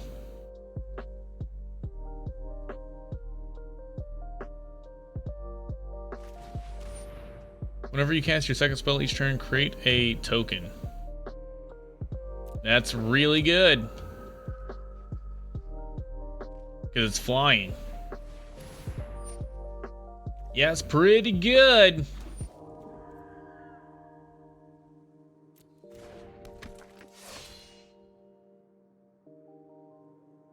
I don't know that we want to depart the realms right now. Hey, God of Battle is back. Can't wait to get the value out of this guy. Unfortunately, we just got to put him out here. Our opponent has a lot of ding-dongs hanging out. And they are scary. I'm really thinking about it, though, because I really like the value. But yeah, we just can't wait. Got to do it now. Do we swing in? He would have to triple block to kill our guy, and then we could just bounce one of his things. Alternatively, he just takes it and doesn't care. I think we swing in. Because I don't imagine him swinging at us. The reason why I don't imagine him swinging at us is he's not going to risk this, and he's not going to risk this. Both of these cards are too good for him. So at that point, it only leaves him with these 2 attackers. The 1/1 gets in for sure because it's flying, but if he swings with this, we just get to kill it. If he swung with everything, sure, he'd hit me for 5, but I don't think he's going to be doing that. Ooh, he's going to equip up his... Interesting. Oh, I could have... No, enters the battlefield. All right, it's a nice rune. Yeah, we could have canceled that. We could have bounced his thing in response. That was my mistake. I'm just playing a little sloppy today. It's been a while since I've played Magic. That's going to be the hostess ding dongs. Does this do anything on attack? No, it does not. All right. Yeah, we could have bounced that in response to him casting it, and then he would not have got to draw that card, which would have been pretty important. Because he got to draw that card, he got a free card. I mean, I don't know what else to tell you. Because he got to draw a card, he got to draw a card. Which, I mean, that's really good. It was just a mistake. Just a mistake. Let's go ahead and see what's in store for us. Tap that, tap that, tap that. We'll tap this as well. We can clone something? Do have the mana to clone. Ooh, that's pretty tempting. We're gonna go ahead and draw. We're doing this now because it seems pretty sweet too. I don't know that we want to depart the realms. It works out pretty well with his tokens and enchantments potentially, but I don't think that we want it. We definitely don't want the land. The Shimmer Drift Veil is exactly what we want. That's why we didn't play our land first. Put that down on white. We got the God of Battle coming next turn, baby. All right, again, he could triple block. If he triple blocks, we get to kill 2 guys. I'm happy with that. And our opponent is not happy with that, and that's why he's not doing it. And his battlefield scribe 3. Whenever this dies, draw 3 cards if 3 things died. Oh no, what the hell is that?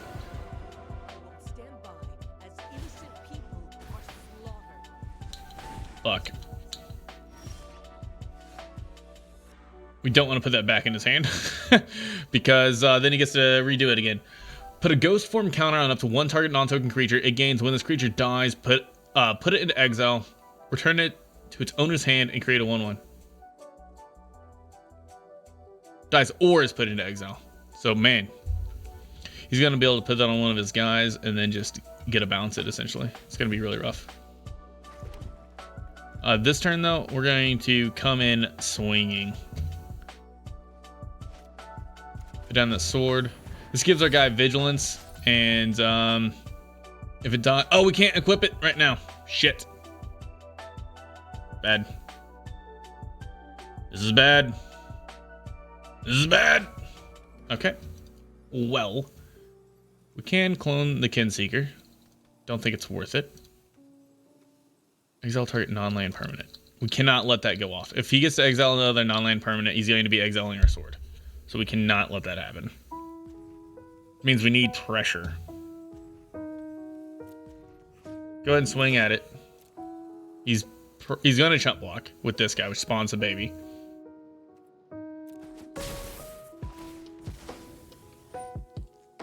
So he's still going to have 3 blockers. No matter what, he's going to have 3 blockers. Let's scry. So we could either clone, use all of our mana for a clone, or use this for a scry. And I think we want the scry right now. We want to try to set something up. Don't want the land. Wait, 1, 2, 3, 4, 5, 6, 7, 8. This costs 2. This costs 6. Ooh, this is rough. You battlefield. He's going to be able to block and then keep that thing alive. That is unfortunate. Hi, it's such a good card. Such a good card. A bonus for us is we will get to kill all of his stuff because we're going to be able to bounce the token. Well, oh, wait, no, we're fine. We're fine. Everything's fine. False alarm. Everything's cool. I'm not worried. You're worried. Easy peasy. This does double bounce. Because the last 2 times I used it to bounce my own things. I was thinking it's one of theirs, one of us. Such tactician! Hell yeah! Dude, tactician was my word in college. I like that word a lot. Oh no, he took it away. Now we can't save it. Maybe if he attacks us? Fool! You have signed your grave. Sealed your fate. He was aggressive. When you've got such a lead, you just got to keep the lead. I promise you, that's all you got to do. All right, so right now, we need to keep that white up. This is the white, right? Yep. All right. So we're going to do both. We will put this bound in gold into his library. He's going to put it on top. I know this. That's not the problem we're dealing with. Now we're going to put this token in his hand. We're not dealing with the fact that he can kill one of our guys. That's not what we're worried about. What we're worried about is his Kaya.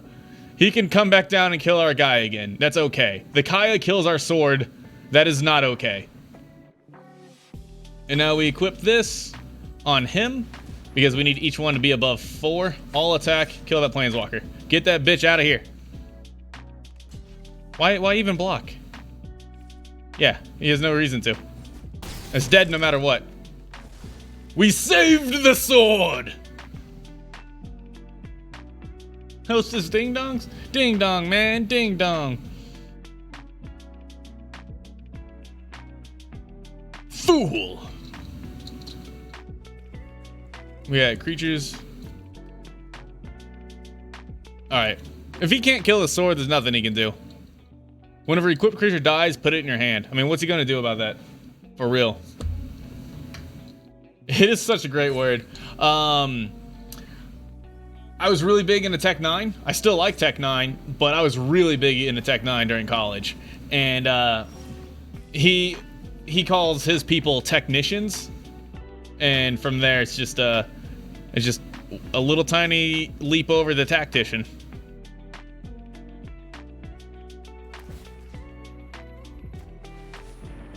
Honestly, this is enchant permanent. Can't attack or block or crew, and its activated abilities can't be activated.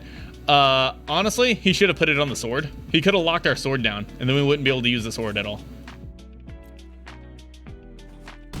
That's what he should have done. But he didn't. Now I just feel like Excalibur from Soul Eater. Fool! Ooh, yes, tech is pretty good. Oh, yeah. So, my college days were 2010 through 2014. And, specifically in the 2010 to 2012 times, the dorm life, we were blasting the KOD album nonstop. And then I was also into ICP at that time. I know, dark days. Those were my cringe years. And we were, in it, so we would just play ICP and Tech 9 in the dorms super loud, and the people across the halls from us would always freak out because they were like, damn it, quit playing rap that isn't Eminem. He was super into Eminem. We were mostly just doing it to mess with him out, like way more than anything else. We just wanted to mess with him because we liked Eminem too, but because he loved him so much, we were like, no, Eminem's terrible. ICP, Tech 9, all the way. But again, it was totally just to mess with them. It was super fun.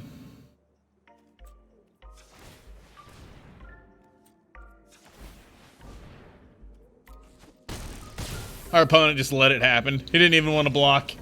If he blocked with the Clarion Spirit, he got a 1/1 flyer that could then block my flyer the next turn. He had time. He could have stalled out a couple turns, but he just didn't want to.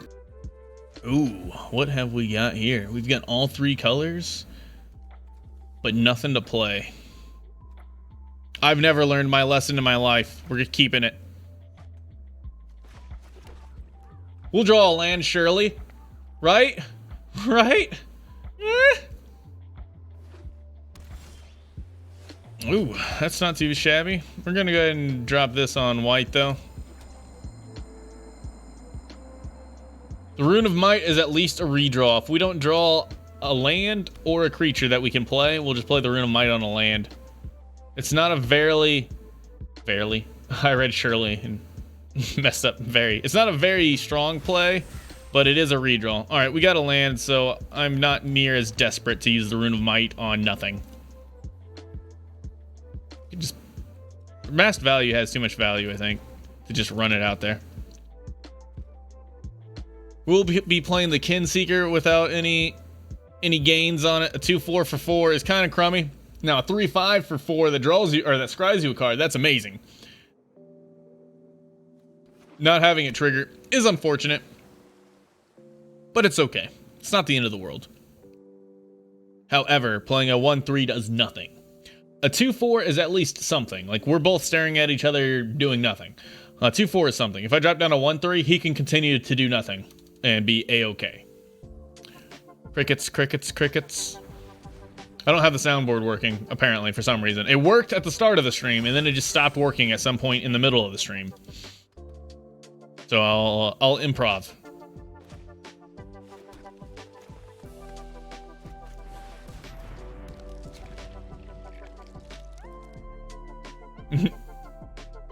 What do you mean, yes it is?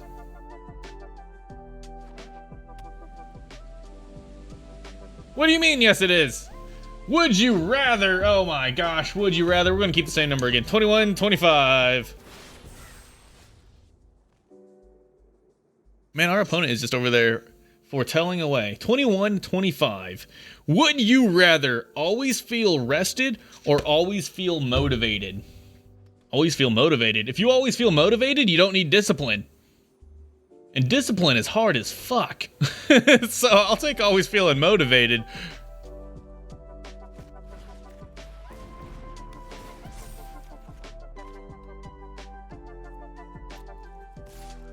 Seems like an easy one.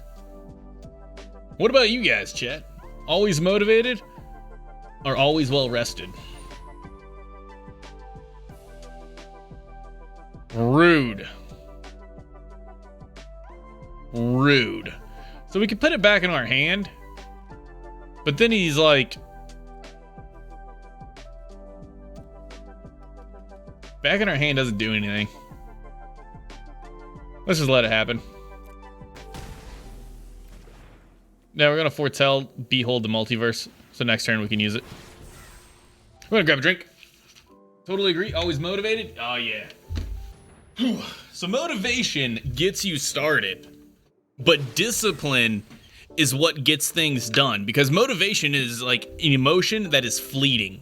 You feel it for a little bit and it goes away. But if you always feel motivated, then you don't need the discipline. It fixes the problem. It fixes it. All right, I'm really afraid of running my creature out into a counterspell,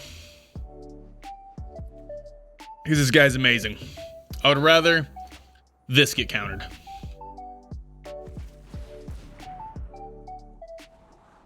It didn't get countered. Okay. Well, I'm not sure what to do with this then. Maybe he's taking the philosophy, don't counter the draw spell, counter what they draw, which is a good philosophy, but it's not always correct. This mad lad is sitting over here on a full grip of 6 cards. This dude has everything. I guess we have 6 cards as well. 5 in the hand, 1 on the field. He's on white. Behold the multiverse. Hey, he's doing what we're doing.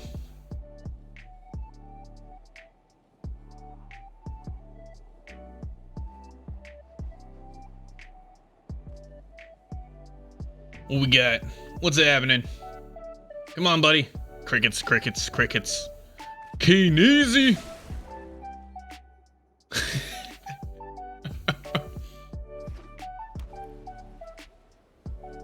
I just now realized how much white mana our opponent is playing.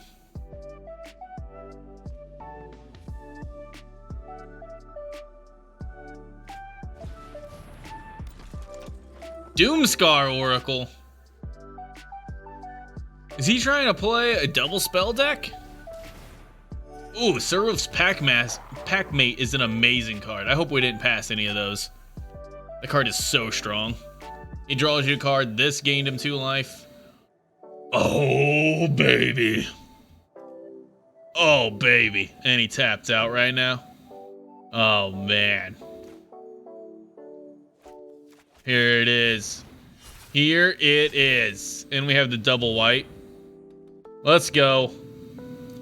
What's good?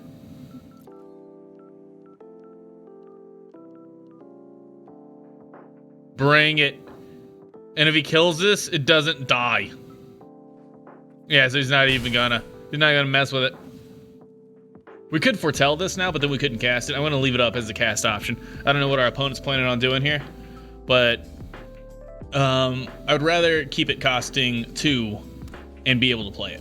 Whoa, another planes. This guy led on Island Rimwood Falls, right? Like, he was playing blue-green out the gate.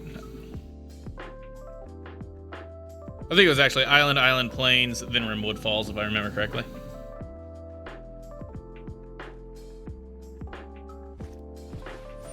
Rested, I never have to sleep. Cringe, you love sleeping. You would sleep anyways. You love it for the activity of what it is. You just be like, I feel so good right now. I'm so wide awake. I could go for a nap.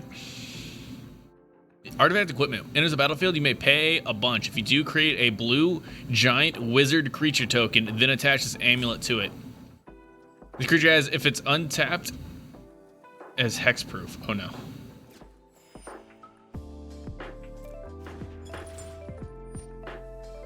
Alright, are you paying the mana? You did, and it auto goes to it. Nice. Nicely done, old chap. Shit. Naps are awesome. I never get to take one. Too many distractions around here. Yeah, you got 55 cats.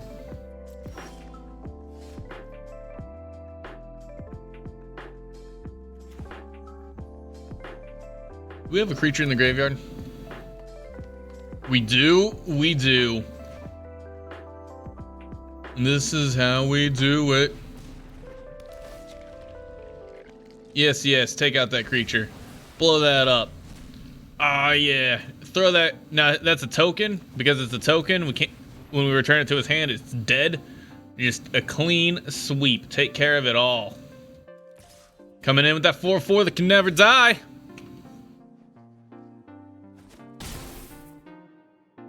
Oh, so good. So good. Love it. Our opponent's been doing a pretty good job at staying in the game. He's got 7 mana. We've got 7 mana. So we've drawn the same amount of lands, and he has more cards in hand. He's got 5 in hand, 3 on the field. So he has 8 resources, basically. That's how I view that. Whereas I've got 6 resources. So he's actually leading the game right now. Oh, no! Masked Vandal coming in clutch.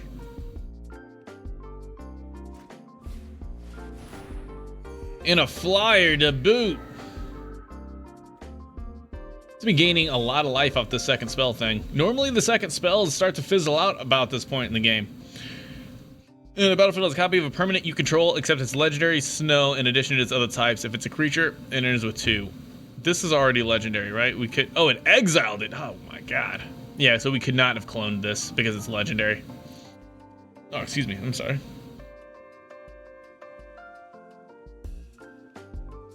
Yeah, so we could not have cloned it. And just drop a 6/6. Ah, man, he might have a disdainful stroke. I'm so paranoid of that card. 4, 5, 6. Which mana we got? We got 4, 5, 6, 7, 8. We got 8. I think we just go for it. Actually, this is a big enough threat that I think he would counter it if he had it. It's just so mana inefficient. Let's see if he's got it. Let's make him have it. I guess this is the definition of not making him have it because we aren't playing our biggest guy.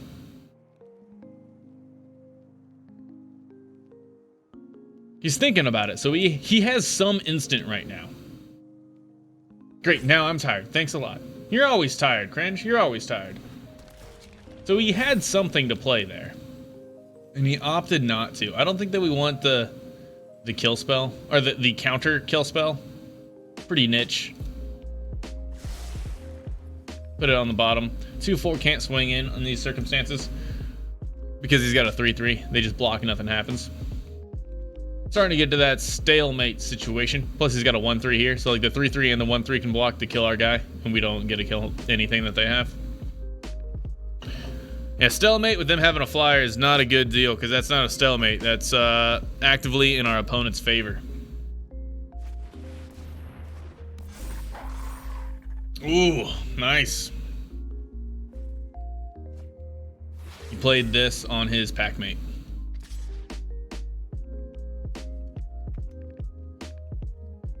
Two coming in.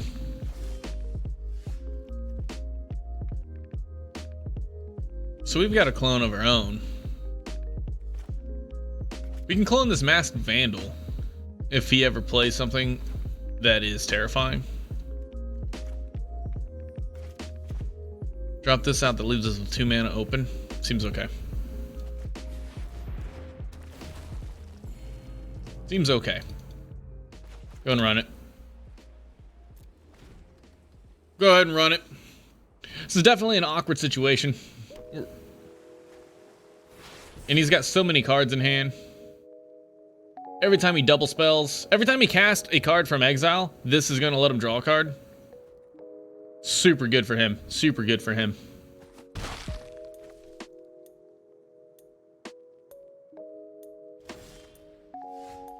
Oh.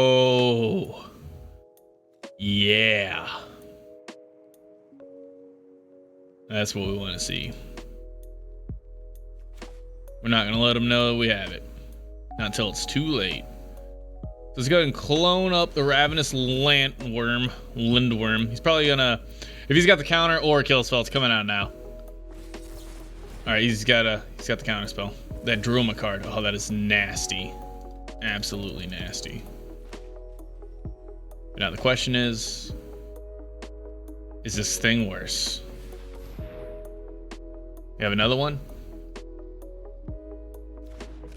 He does not. Alright, we can tap down that packmate and then swing in with the 6/6. And I think that's exactly what we're gonna do.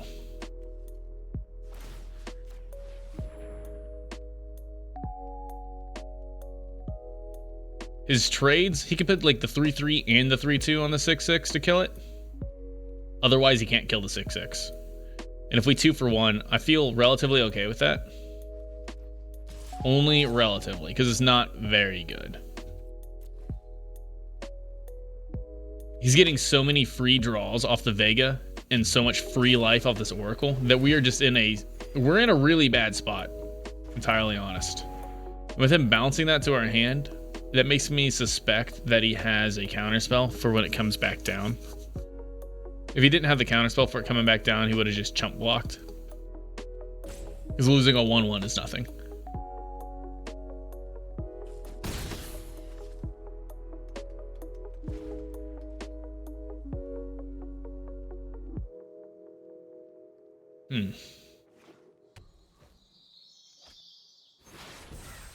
So many foretells. I can't believe it. Everything our opponent is playing has foretell. It pairs very well with that. Even these have foretell. That guy has foretell. This doesn't. I don't know where the hell this warrior came from. Oh, it came from his other creature, I think. Came from this guy.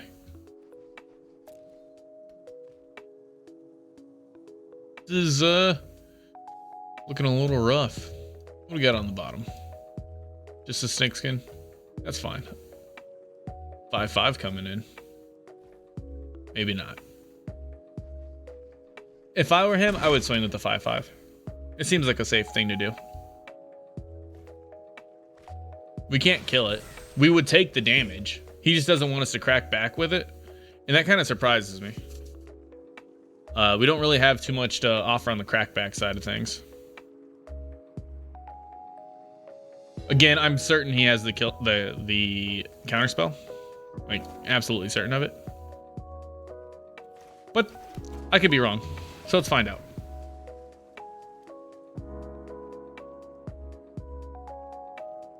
Oh, looks like I was wrong. Nice. Surprised you didn't just trade the 1/1.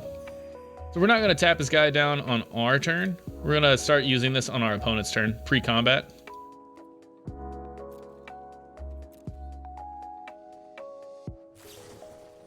Oh, redeemed a Would You Rather. I'm sorry. 598. What is he doing here? Oh, he's drawing a shit ton of cards. Would you rather?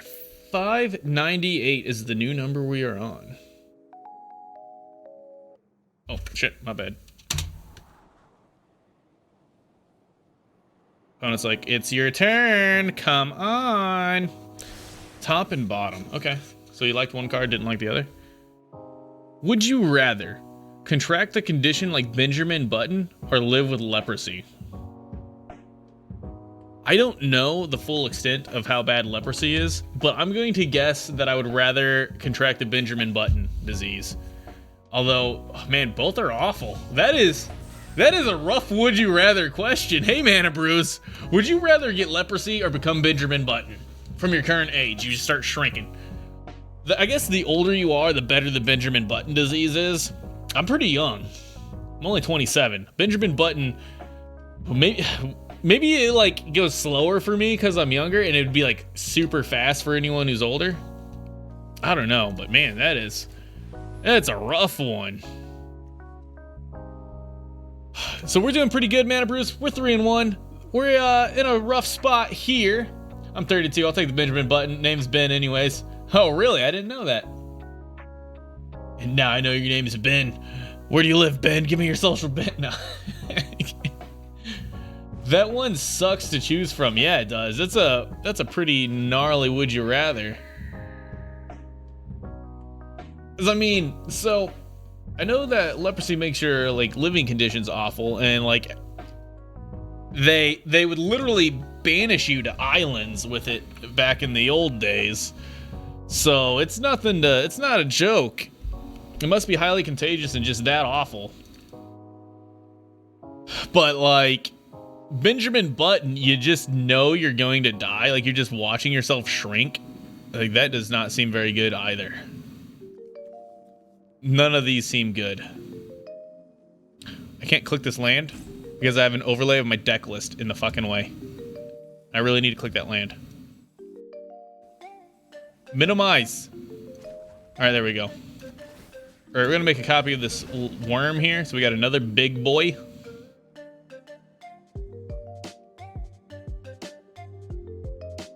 Yeah, I mean, but you know, once you become like a baby, I guess that's relatively okay. You know, once you're a tiny little baby. Oh my God, he's bouncing the Lindworm. What a good move.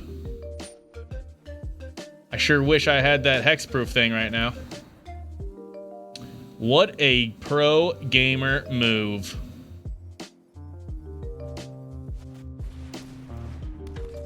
Alright, well, we're not going on the attack this turn, so we're not going to use the pillar. I was planning on using the pillar on his 5/5 and just winging. But not now. Not now. He's hanging in there. He's got 9 cards left in his deck. If we can stall out for 9 more turns, we'll win. Yeah, new one. That one was depressing. Oh, well, that's no fair. Would you rather be a cab driver in New York or a bike messenger in Chicago? What about that one? Is that depressing? Either way, you're going to get shanked.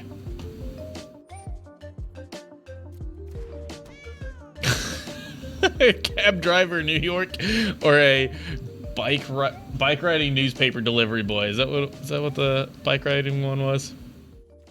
I'm gonna go with cab driver. I don't like either option though.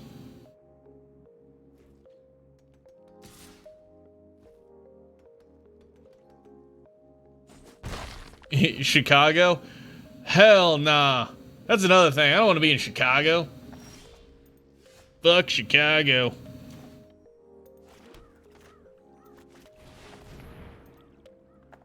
All right, guy. Are you done? What's up, cringe? What is up, cringe?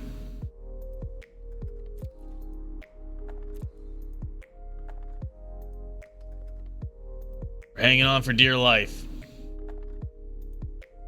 Cabby, the day will go by so fast. Yeah, that's what I was thinking. Plus, you can like talk to the people. I don't think that being a cab driver would be near as dangerous. But I guess I'm not a cab driver, so I don't know how dangerous it is.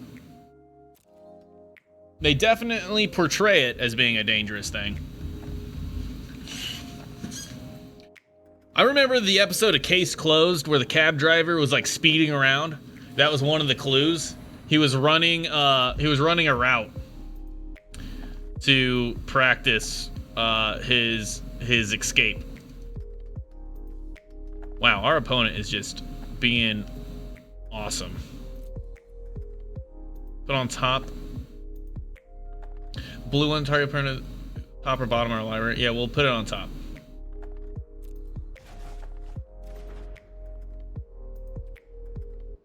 Our opponent is punking us. He's tempoing us at every freaking corner. His pack mates are drawing him free cards. His Vega the Watcher's drawing him free cards. If he was just more aggressive, we would be dead already. And he could definitely be more aggressive.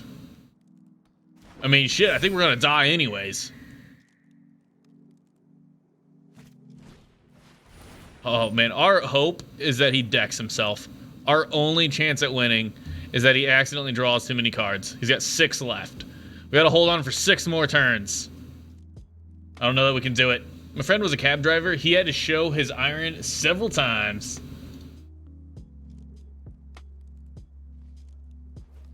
I mean, now everybody's using Ubers, right? You'd be a cab driver and nobody would freaking come to you. Cabs cost too much. That's why everyone's trying to beat them up. You mean you're gonna charge me fucking $8 to go a half mile? Well, are you gonna pay it? Yeah, I'll pay it. Here you go. Alright, we got 4, 5, 6, 7, 8, 9, 10 mana. 6, 7, 8, 9, plus 1 to activate. Alright, we got enough. You counter the worm, or do you counter the pillar? Or do you not have any more counters left? Whoa, it almost ruined our day. I don't know if you saw that, but it almost didn't leave up a plane. Or it almost didn't leave up an ice. So notice how he didn't take priority over anything we did. That means he has nothing that costs 3 that he can cast. He has nothing to cast for 3 mana. So it's good to know. Good to know. Showing his iron? That's silly. I would have just pulled out a gun. You gain 2 life for each foretold card you own in exile. Yeah, that's a good amount. Add blue, spin span, only cast foretell spells. Yeah. Return target spell card with foretold from your graveyard to your hand. Yeah, sure. That's fine. Wait, maybe that's not fine. What cards with foretell does he have in his graveyard? He's got a bounce spell? Oh my god, fucking stop with the bounce spells. He's got a counter spell? Oh my god, and he's got a kill spell, but it only kills tapped creatures. Our opponent, our only hope is for them to deck out. We are just hanging on. He's bouncing our worm again. Every time he bounces this worm, we gain 4 life. Which, wait, hold up. He didn't bounce it. He Raven formed it. What a jerk. All right, we gotta hold on for 4 more cards. Because he keeps drawing cards. Every time he casts something from exile, he draws a card. Hold door! Hold door!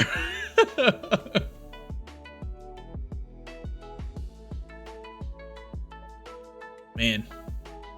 We got like 2 Mistwalkers in this damn deck. Oh no. Hold up. What's this shit?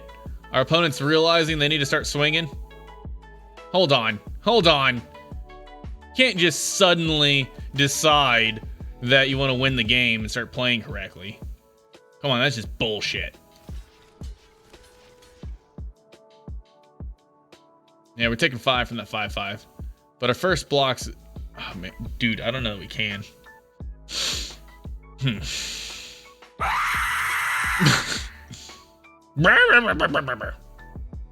Thanks, Alan.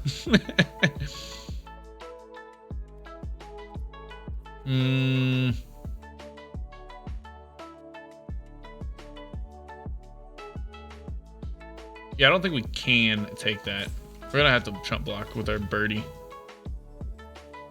So this first block, we're trying to kill off as many of his guys as possible. As we are 100% on the holding to stay alive plan. Ho ho ho ho! Nice.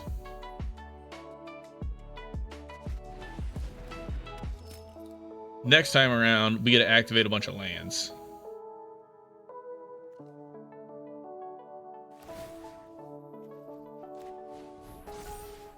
I don't know that we can swing in, though. Yeah, I think we just have to hold. I don't know that we can. He's got 8 in the air. Puts us on 8, 16. So that's 3 turns and we die. We've only got 4. We only have 4. So we actually have to be the aggressor. So playing that pickaxe was probably incorrect because that cost us 2 activations of our Avalanche Caller. We can also clone something. Oh my god, we can clone something.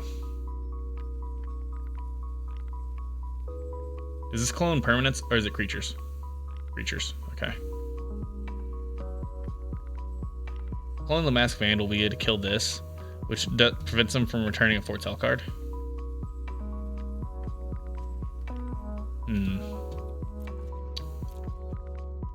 I don't think we attack. I know I just said we have to be the aggressor because he's got more damage in the air than we can deal with.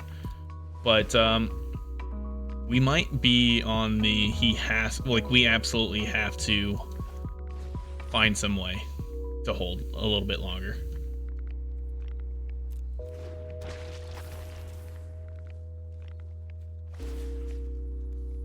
Like, I absolutely don't think we can kill him with his 27 HP. Pretty high. It's a lot. Only flyers this time? Okay. That's 8 damage. 8, 16, 24. We need to gain 7 life to be able to buy another turn. That's probably not going to happen.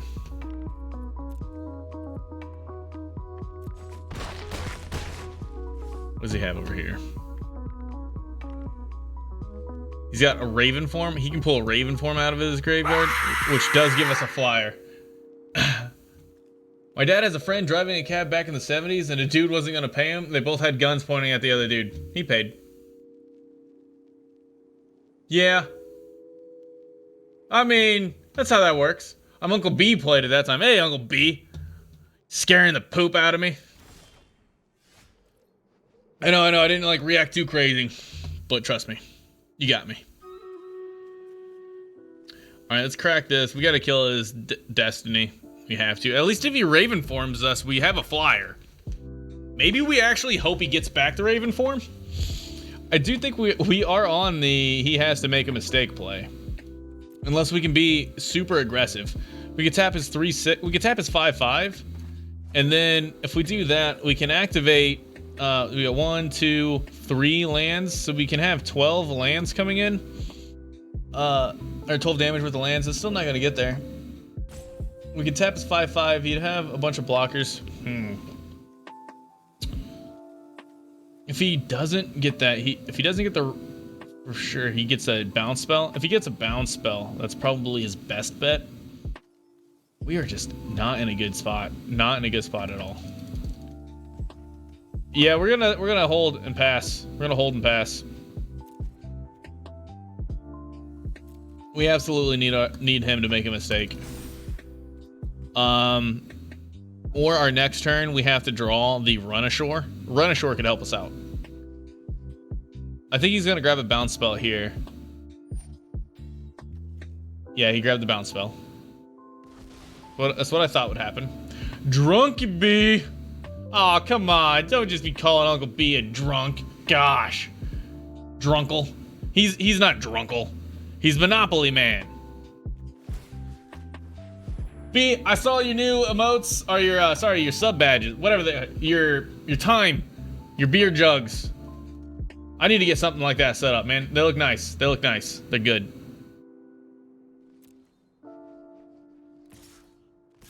Coming in. Oh. Oh. Oh. Oh.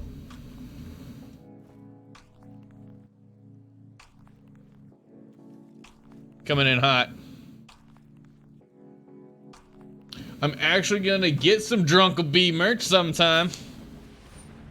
See, nice, nice, nice, nice.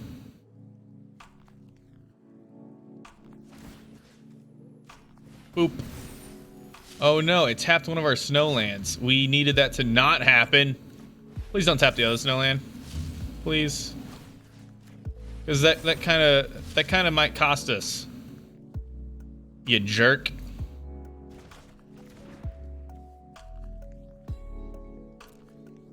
Alright, choose blockers.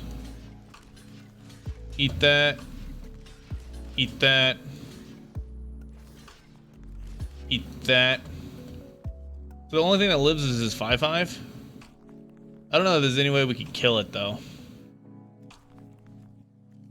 We do kill his 3/6. Yeah, I think this is a good block. We could put the 4/4 and a 1/3 on it, but then we don't kill something else. We don't kill his Harbinger, and then he gets to kill one of our lands, which I guess we have plenty of lands. Yeah, let's do that. Let's do that.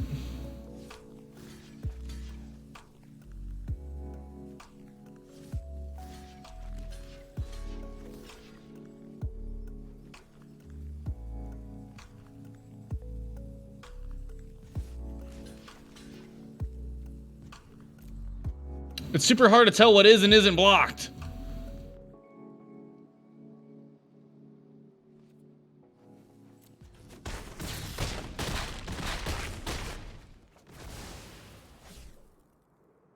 Funny story, I was playing Neo 2 this morning and it was pretty rusty. I died a few times to normal enemies. I got to the boss and I was like, well, I'm gonna get my ass kicked, and proceeded to destroy the boss in 30 seconds. Nice.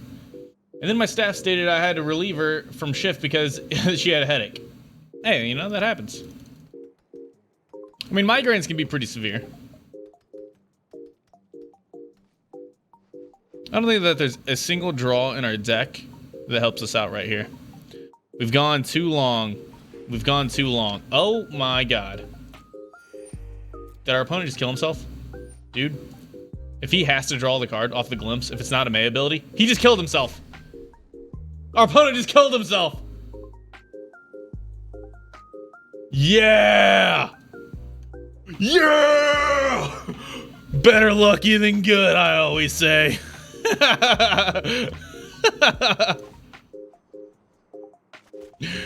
No fucking way.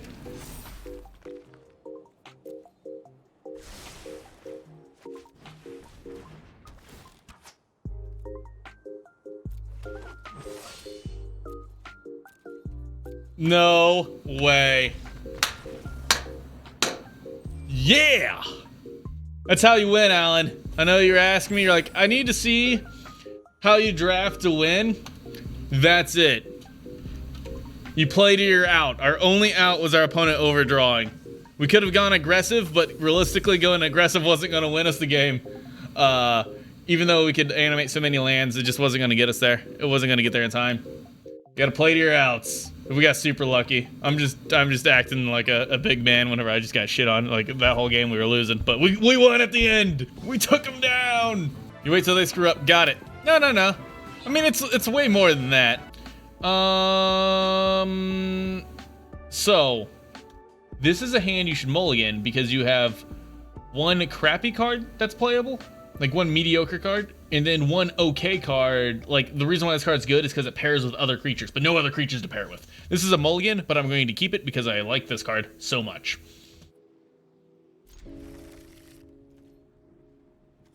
Play the tap land first.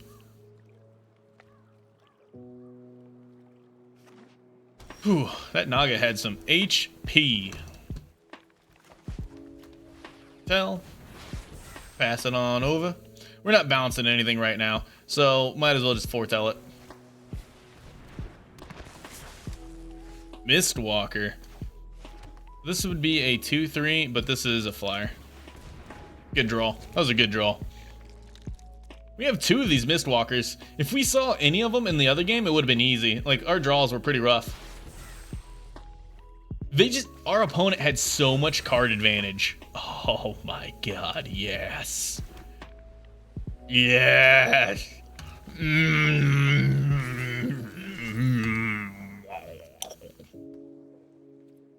Calm down, son. It's just a drawing.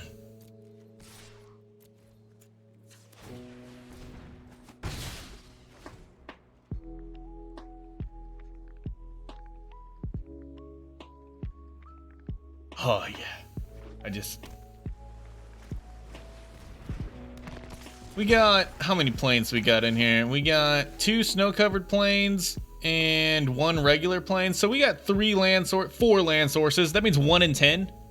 1 in 10. And yeah, we've seen 10 cards. So that worked out on average. Again, this card is just so good.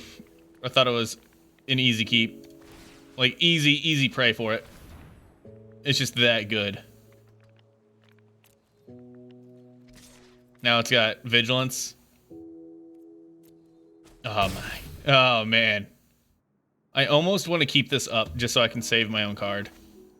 But we're gonna run this out. We're tapping down for like 1 turn. If he gets it, he gets it. Whispers in Shinny ear. Hey stud. Sup, uncle? Hope you're not that one weird uncle. You seem like a pretty cool uncle. Ugh. This game's on autopilot right now. Just gonna slap him with that Mistwalker.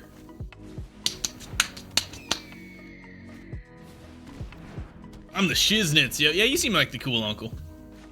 Not gonna lie, you seem like a pretty rad fella. Oh.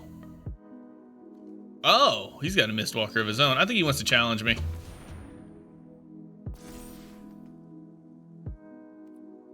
What you gonna do? What you gonna do now, buddy? What you gonna do now, buddy?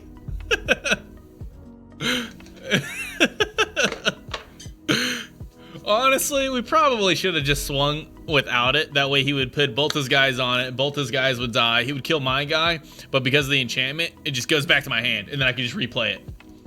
I probably should have done that instead of like flexing on him. Like, bring it. What you got? What you got? I'm about to go to bed. Nice to get my internet keeps wigging out. Aw, man. Damn internet. Always ruining all the fun. Thanks for hanging out, Uncle. Uncle B. Take care. Have a great evening. Thank you so much. He's bouncing it to my hand. I didn't see any untapped mana over there. Not gonna lie, I did not see any untapped mana. I checked. Boy, was I bad at checking. I'm sad. I'm sad.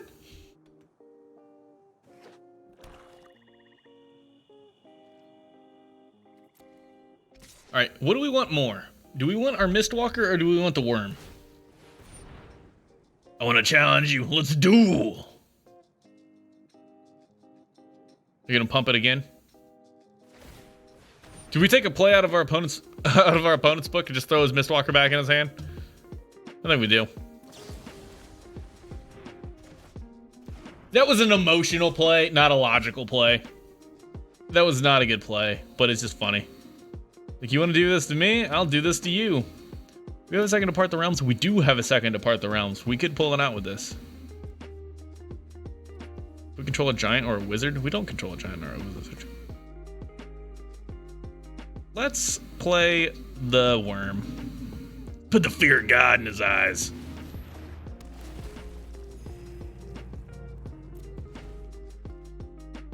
Random would you rather? You too, fam. Take care, Uncle B. Thanks again for hanging out, man. 2075 on the would you rather. All right, this has been a couple raunchy ones or rough ones. I mean, 2075. Would you rather drive your friends around in a Zamboni or a John Deere tractor?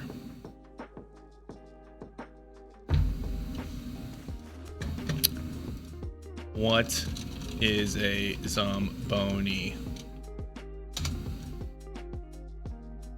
Oh, we're going to the Zamboni. Oh yeah, we're gonna go clean some ice together.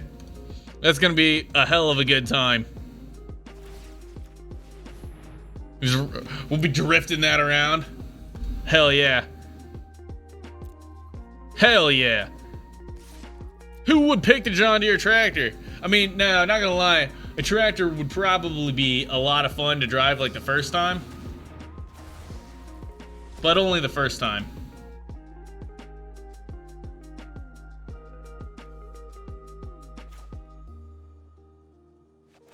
Man, we just got some shit, dude.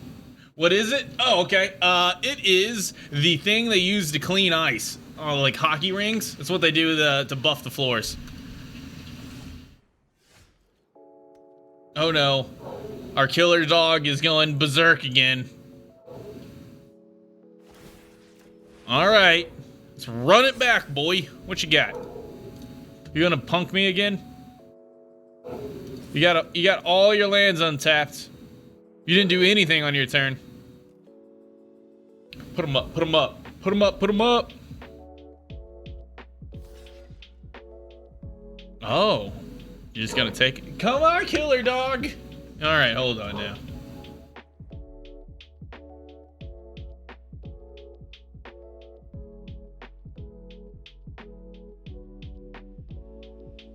I don't know if she can actually come here or not, since the door may be shut.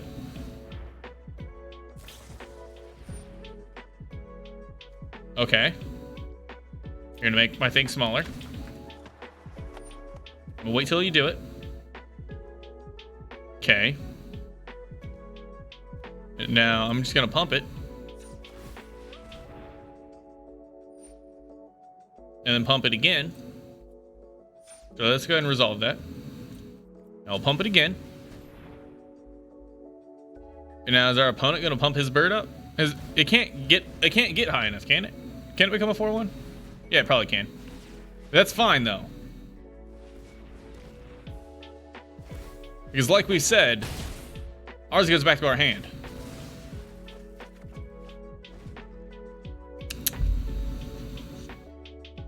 Now we invested a booty load of mana in that, between equipping it, and playing it. Exile a creature card from your graveyard. Target opponent loses 3 life. Yeah, sure, whatever. That's fine.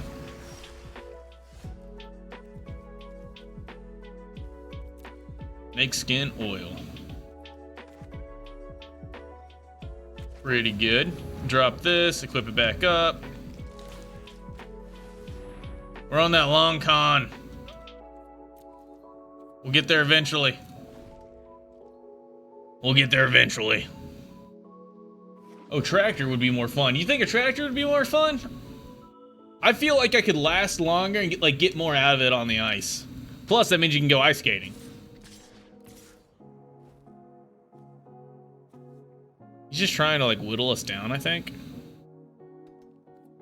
I don't think we have any activation here. Let's just so if we kill it, then he gets to fling it at us for 3 life. Kind of the problem. Maybe we don't block. Well, he's already got food in there. Either way, we're taking This is a tough one.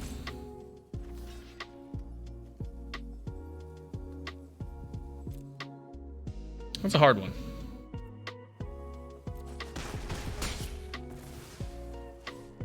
We need to deal with his Dread Rider.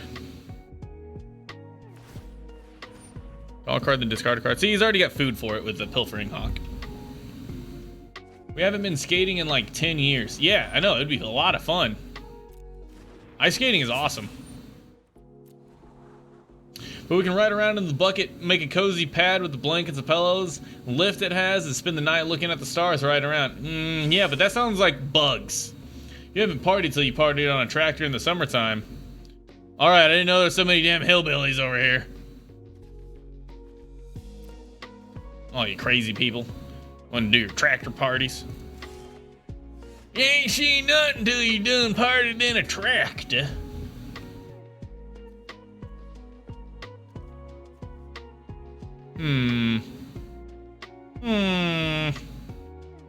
Yes, yes. Could grab the other bounce spell while we still can, I think. Pulse of 2/5 is nice. Its blocks is 1/3 without killing it. Weird upside. But it's an upside.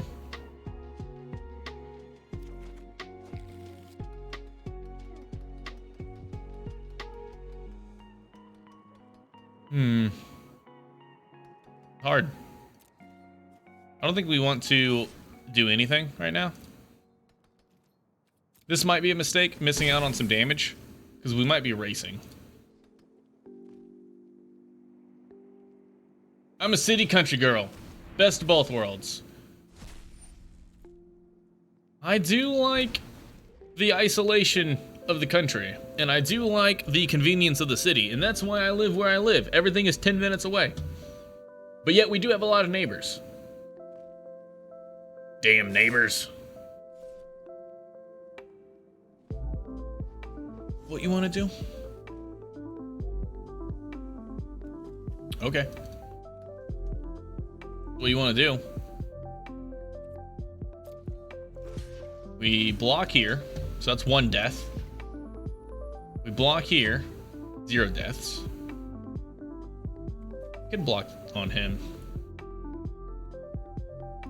The thing is, he's already got food for his Dread Rider, and the Pilfering Hawk can also feed it.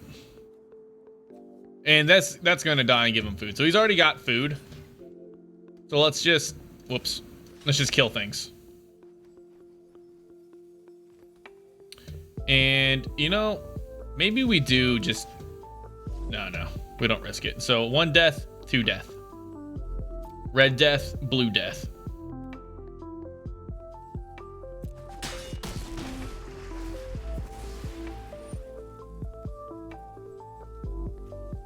Three more creatures didn't die this turn. I guess it's still triggering. Okay. Okay. My neighbors stay far away. I love it. After living in the city where I can throw a rock from my window and break theirs. Yeah. Yep. That's how it is right now.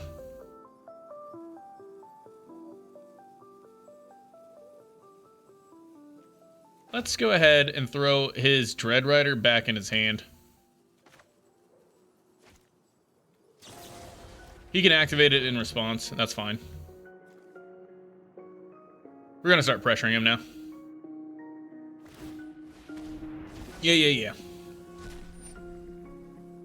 That's fine, that's fine.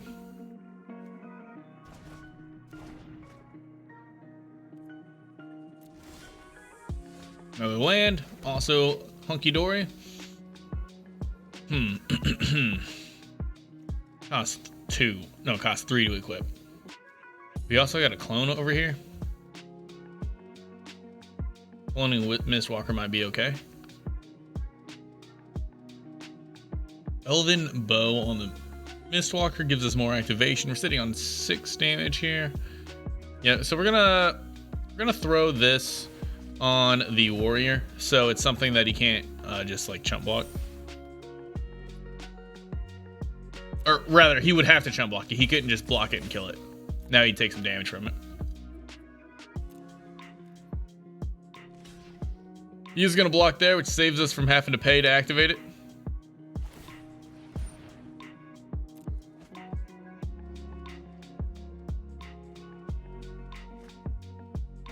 Started to land, so we got a free draw there. It was pretty good. 18 in his deck, 21 in ours. We got way more cards than he does. We're going to leave open the snakeskin. Well, apparently not, according to Auto Tapper. I'm going to leave open the snakeskin because I'm more concerned about him sniping a creature than I am about chump blocking something. We have already got 2 good blockers, so we don't need that. Don't need that. Multiverse seems sweet. That seems sweet. This all is good. This is all real good. And pass the turn.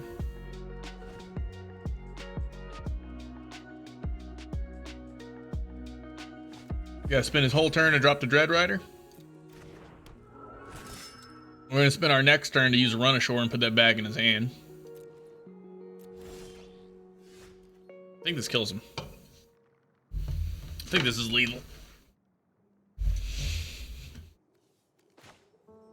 Leaves open a blue and a white. Man, what is up with the auto tapper right now?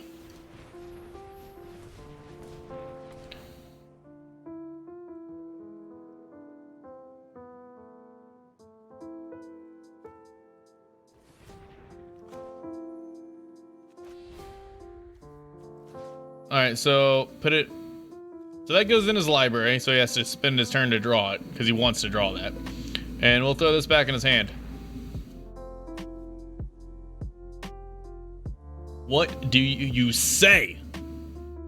Other than GG. He might have a disdainful stroke. Possible. I don't think he does, but it's possible.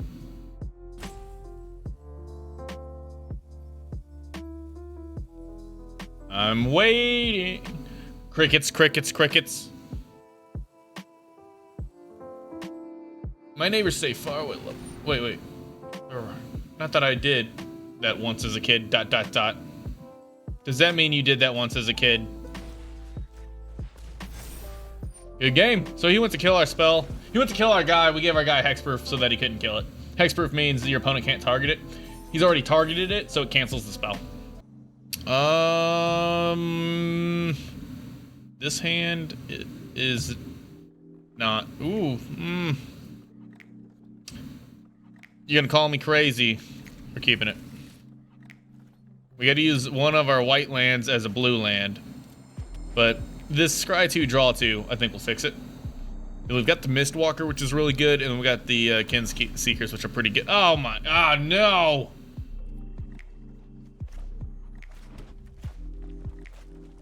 We drew the blue. Sucks. Because that means we don't have the planes. We gotta discard a card. Ouch. Ah! The game's punking me right now, alright? I don't know what else to tell you. The game thinks this is some kind of joke. The game's just like, ah! He's messing with me everywhere it can with his lands. It's like, oh, you don't have a green? Guess we'll discard that green card. Here's your green land. It's the commercial where he's like fishing for the dollar. He's like, oh, almost got it. Almost got it.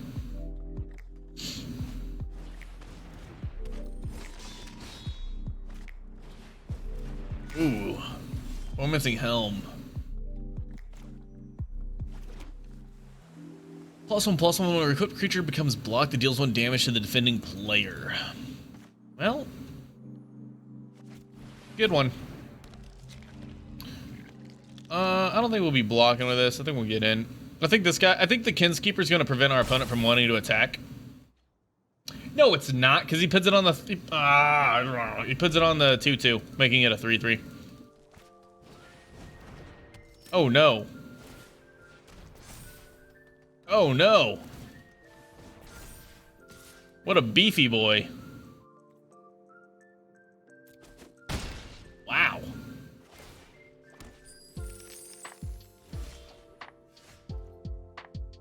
What a beefy boy. Let's get a 3/5 with a scry, because we got 3 creatures now. Gonna trigger up. Ooh.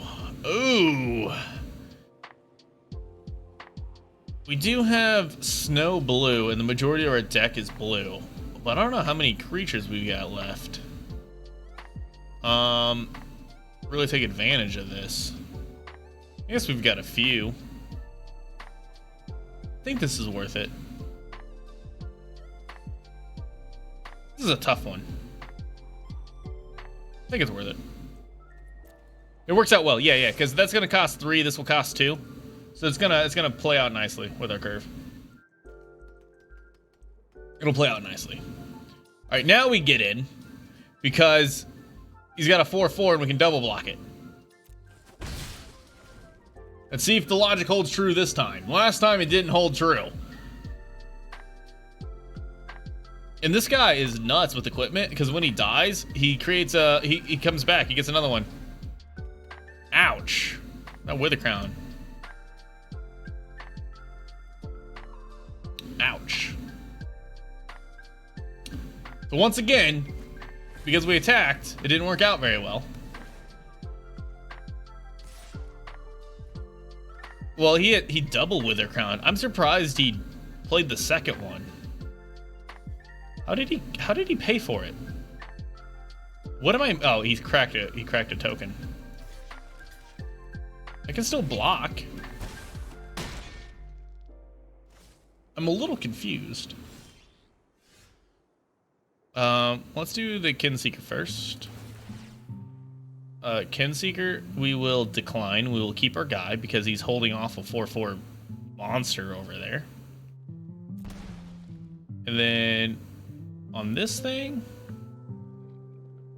we will also decline, I think.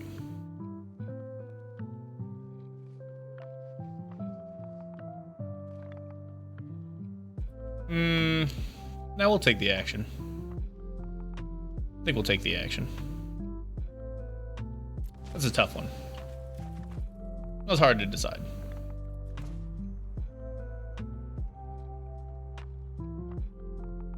Let's go ahead and draw first, since we will be doing it this turn.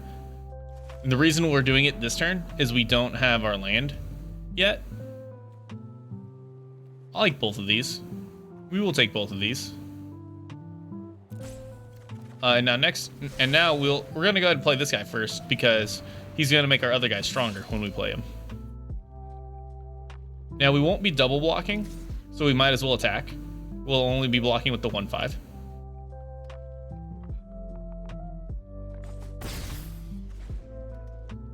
We gotta push that damage.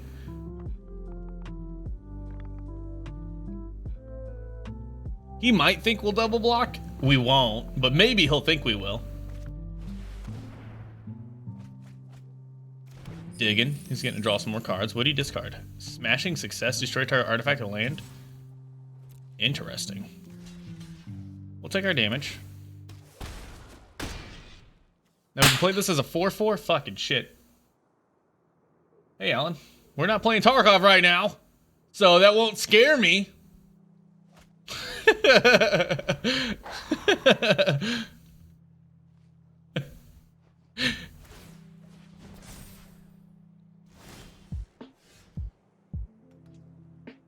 Oh, man, that's funny.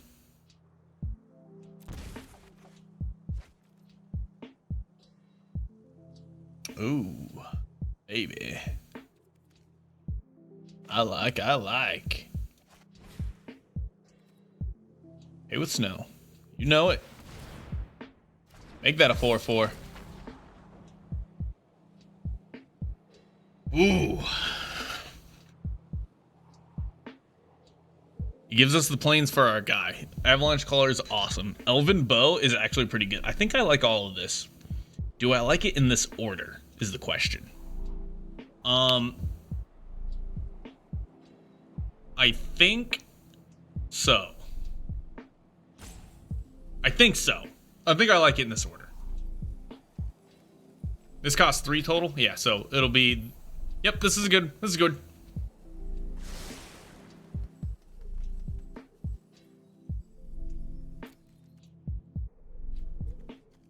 Again, we're not blocking with this guy. And this has first strike. And he can boast it to make it big. You can make that a 4/2 with first strike. That's going to be a little rough.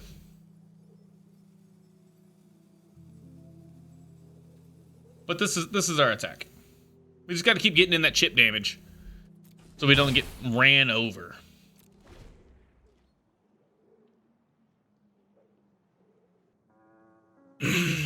This guy is gonna... Oh, he won't come in with a counter because we don't have another blue snowland. Why did it use both of our blue snowlands? This auto tapper. Fool me once, shame on me, but this is like the 4th time. Or shame on you, but this is like the 4th time. This is definitely my fault at this point. The issue is I've learned to trust the auto tapper. It used to be horrendous. Always made a mistake every time. But they changed it a little bit, and then it became pretty reliable. At least in my opinion, it became reliable. And now I'm back to depending on it, but snowlands are messing it up. It does not know how to use snowlands, apparently. So what we're gonna do is we're gonna block with our 4/4, at which point he's going to boast it, which he can only do once. And then after he boasts it, I will flash in the intruder.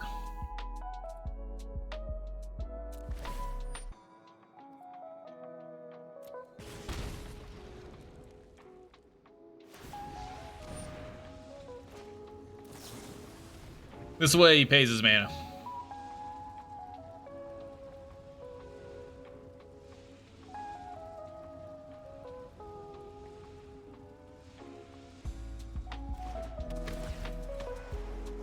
Now that would be a 2/3 right now, which would be amazing. Like the difference between a 1/2 and a 2/3 is the difference between a card and nothing. Because a 1/2 is nothing. It's really unfortunate that we got screwed by that. All right, now at this point, I don't think we need to keep him around anymore. So we're gonna go ahead and let him die. He's done his job. He's done a good job too.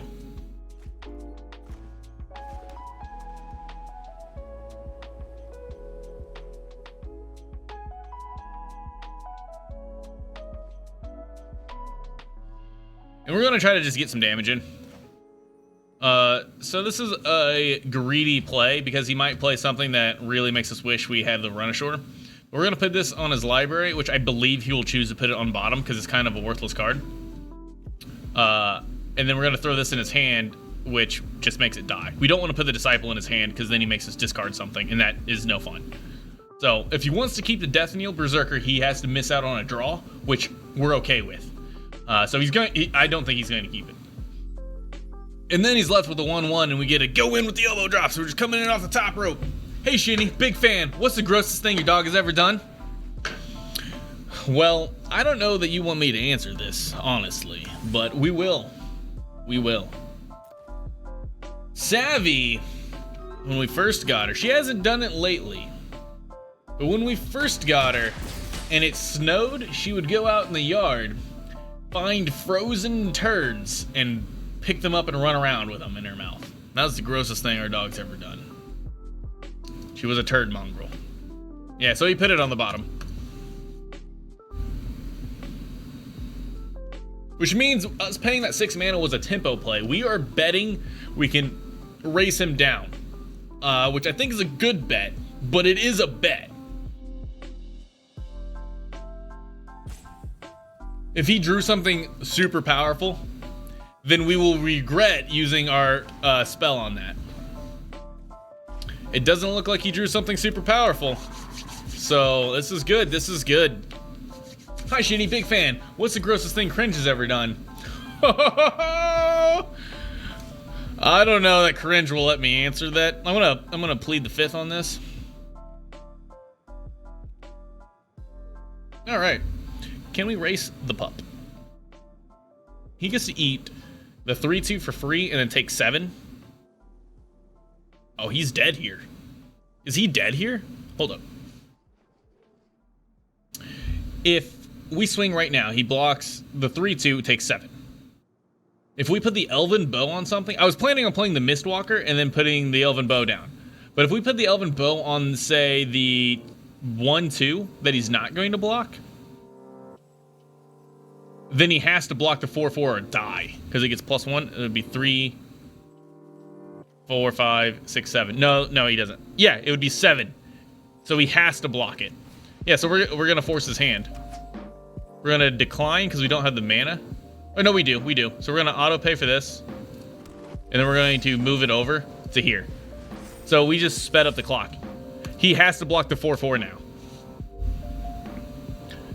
Whereas before, he could have killed the 3/2 for free. Like, he could have, if we didn't put the bow on this other random small guy, he would have been able to kill one of our medium-sized guys and stay alive. Now, if he wants to stay alive, he has to block the biggest thing, which means we killed his dude for free. Best question ever, Alan. I tried to ban him, and it wouldn't let me. That is rude.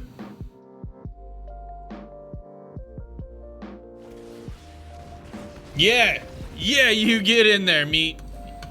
Good game. Oh.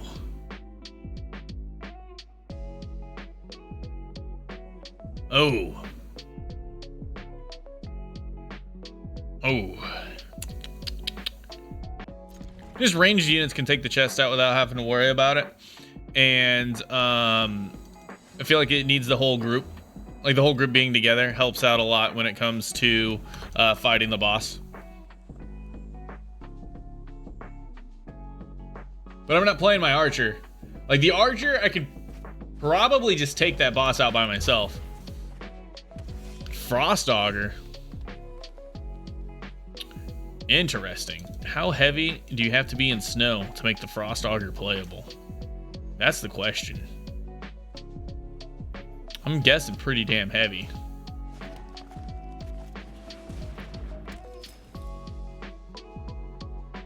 So our hand with the double land draw made it really bad. We drew 2 lands. That is really, really bad, because now we're just flooded.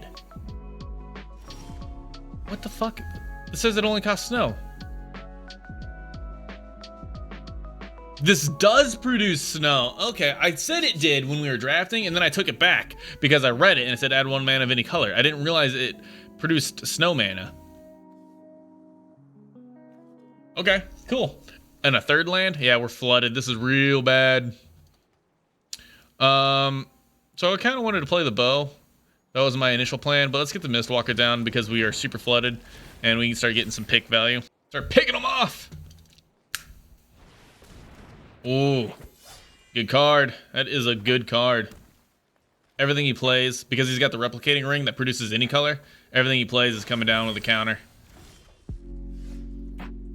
Ooh. Pretty good too. I still, No, let's go ahead and get the guy on the ground. Get our draws fixed up. Oh, baby. There we go. This is nice. Creatures you control that are enchanted or equipped have double strike. At the beginning of each combat, you may attach target or equipment attached to a creature you control to another one. Yeah, we're doing the sword. What do we want to draw first? So many goodies.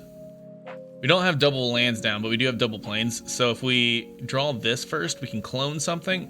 We can clone the flyer, is what we're going to clone. And then we can put this down afterwards.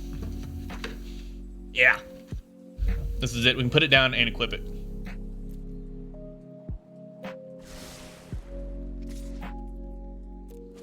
Oh, yeah. Waffles sound... Getting the chance to... Waffles sound great, to be honest. Want waffles tomorrow? Sure. Oh. Yeah, you use your poison cup. Yes, he doesn't even know. Crowall. Is that like Cruella? Are we in DeVille right now? Yeah, we in DeVille.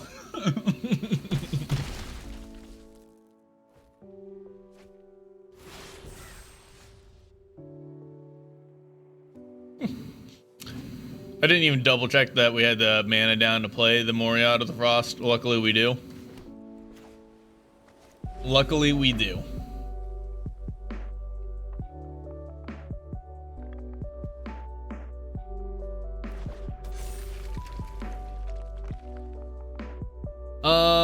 I keep getting burned on attacking whenever it looks good to attack and then our opponent does something that makes it not look good to attack. So we're going to attack because it looks good to attack. Double bottom, so he drew blind. Interesting. Gunshots, what's up? Gotta head out, man. Have a good night. All right, thanks, Alan. Appreciate you being here. We didn't do any predictions. This was a fun draft. Put on for yours truly. You asked for this, and so you shall receive it. Exile a creature with the greatest power among creatures target opponent controls. Oh no. It doesn't target, it just exiles it. Oh no. Our Snakesville skin won't save us. What we're gonna do is we're gonna get Baby Walker exiled.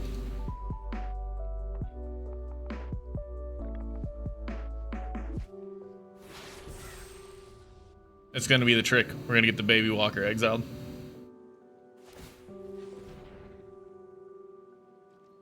Our opponent is generating so much card value.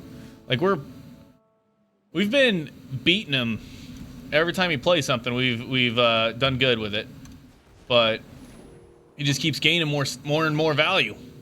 Scrying and drawing and drawing and scrying.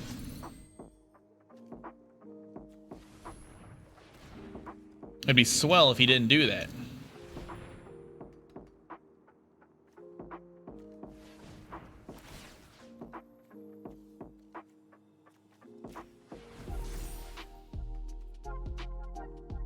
We don't have the veil yet. I thought we had the veil right now.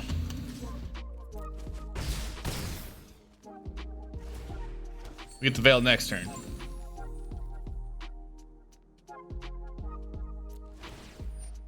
What we're gonna have to do is move the sword over to the Mistwalker. Like we're gonna hit him, then swap the sword over, and then pass the turn. Because this exiles whatever has the greatest power. So we're gonna make the baby one the bigger one.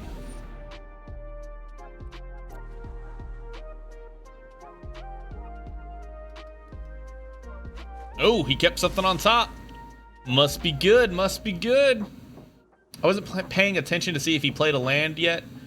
And unfortunately, this game doesn't have, hell is this? For modern, enters the battlefield, choose a creature type. You may look at the top card of your library anytime. You may cast creatures of the chosen type from the top of your library. Nice. It's really strong. I wonder what creature type he's going to go with. Wizard.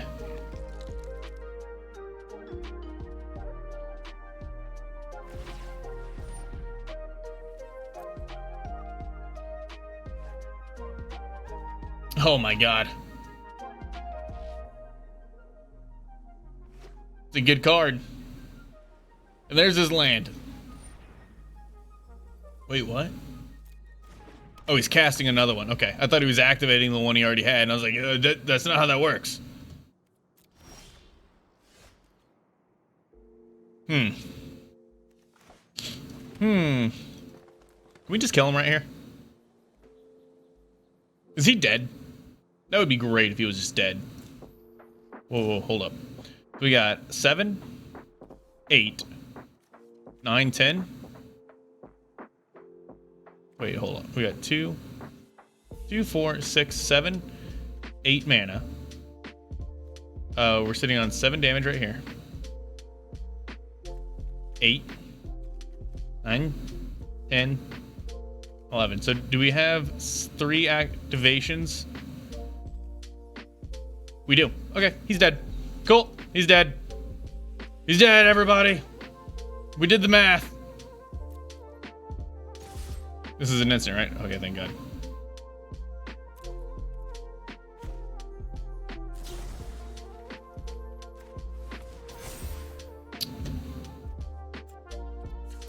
Unless he's... No, he doesn't have anything foretold.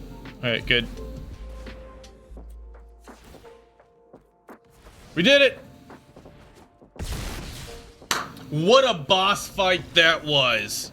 Damn, 7 wins. Yep, 7-1. Made a lot of Jimmy Jims, and we made some Packy Packs. Well, so, this was a fun little bonus stream that we don't normally put on, but a lot of you were asking for it. Alan was asking for it, Cringe was asking for it, Plant Lady was asking for it, and I was kind of wanting to play some Magic, so we jumped on, did a draft, and we kicked some ass, so that was nice. But, typically, Mondays and Wednesdays, 7:30 Central Standard Time. For the next 2 to 4 weeks, we'll be starting the stream off with the draft, and then we'll be finishing it up with a little bit of Tarkov. Monday's draft, we got 69. 69 of these packs to bust open, so we're going to be doing that. Hopefully we get some goodies. We're going to draft, crack open all the packs we got, and then maybe brew a standard deck. But on Wednesday, we'll do a draft, and then that typically leaves us with like an hour left on the stream schedule, and we'll run a couple Tarkov matches in that hour. Outside of that, yeah, I think this is time for us to wrap it up.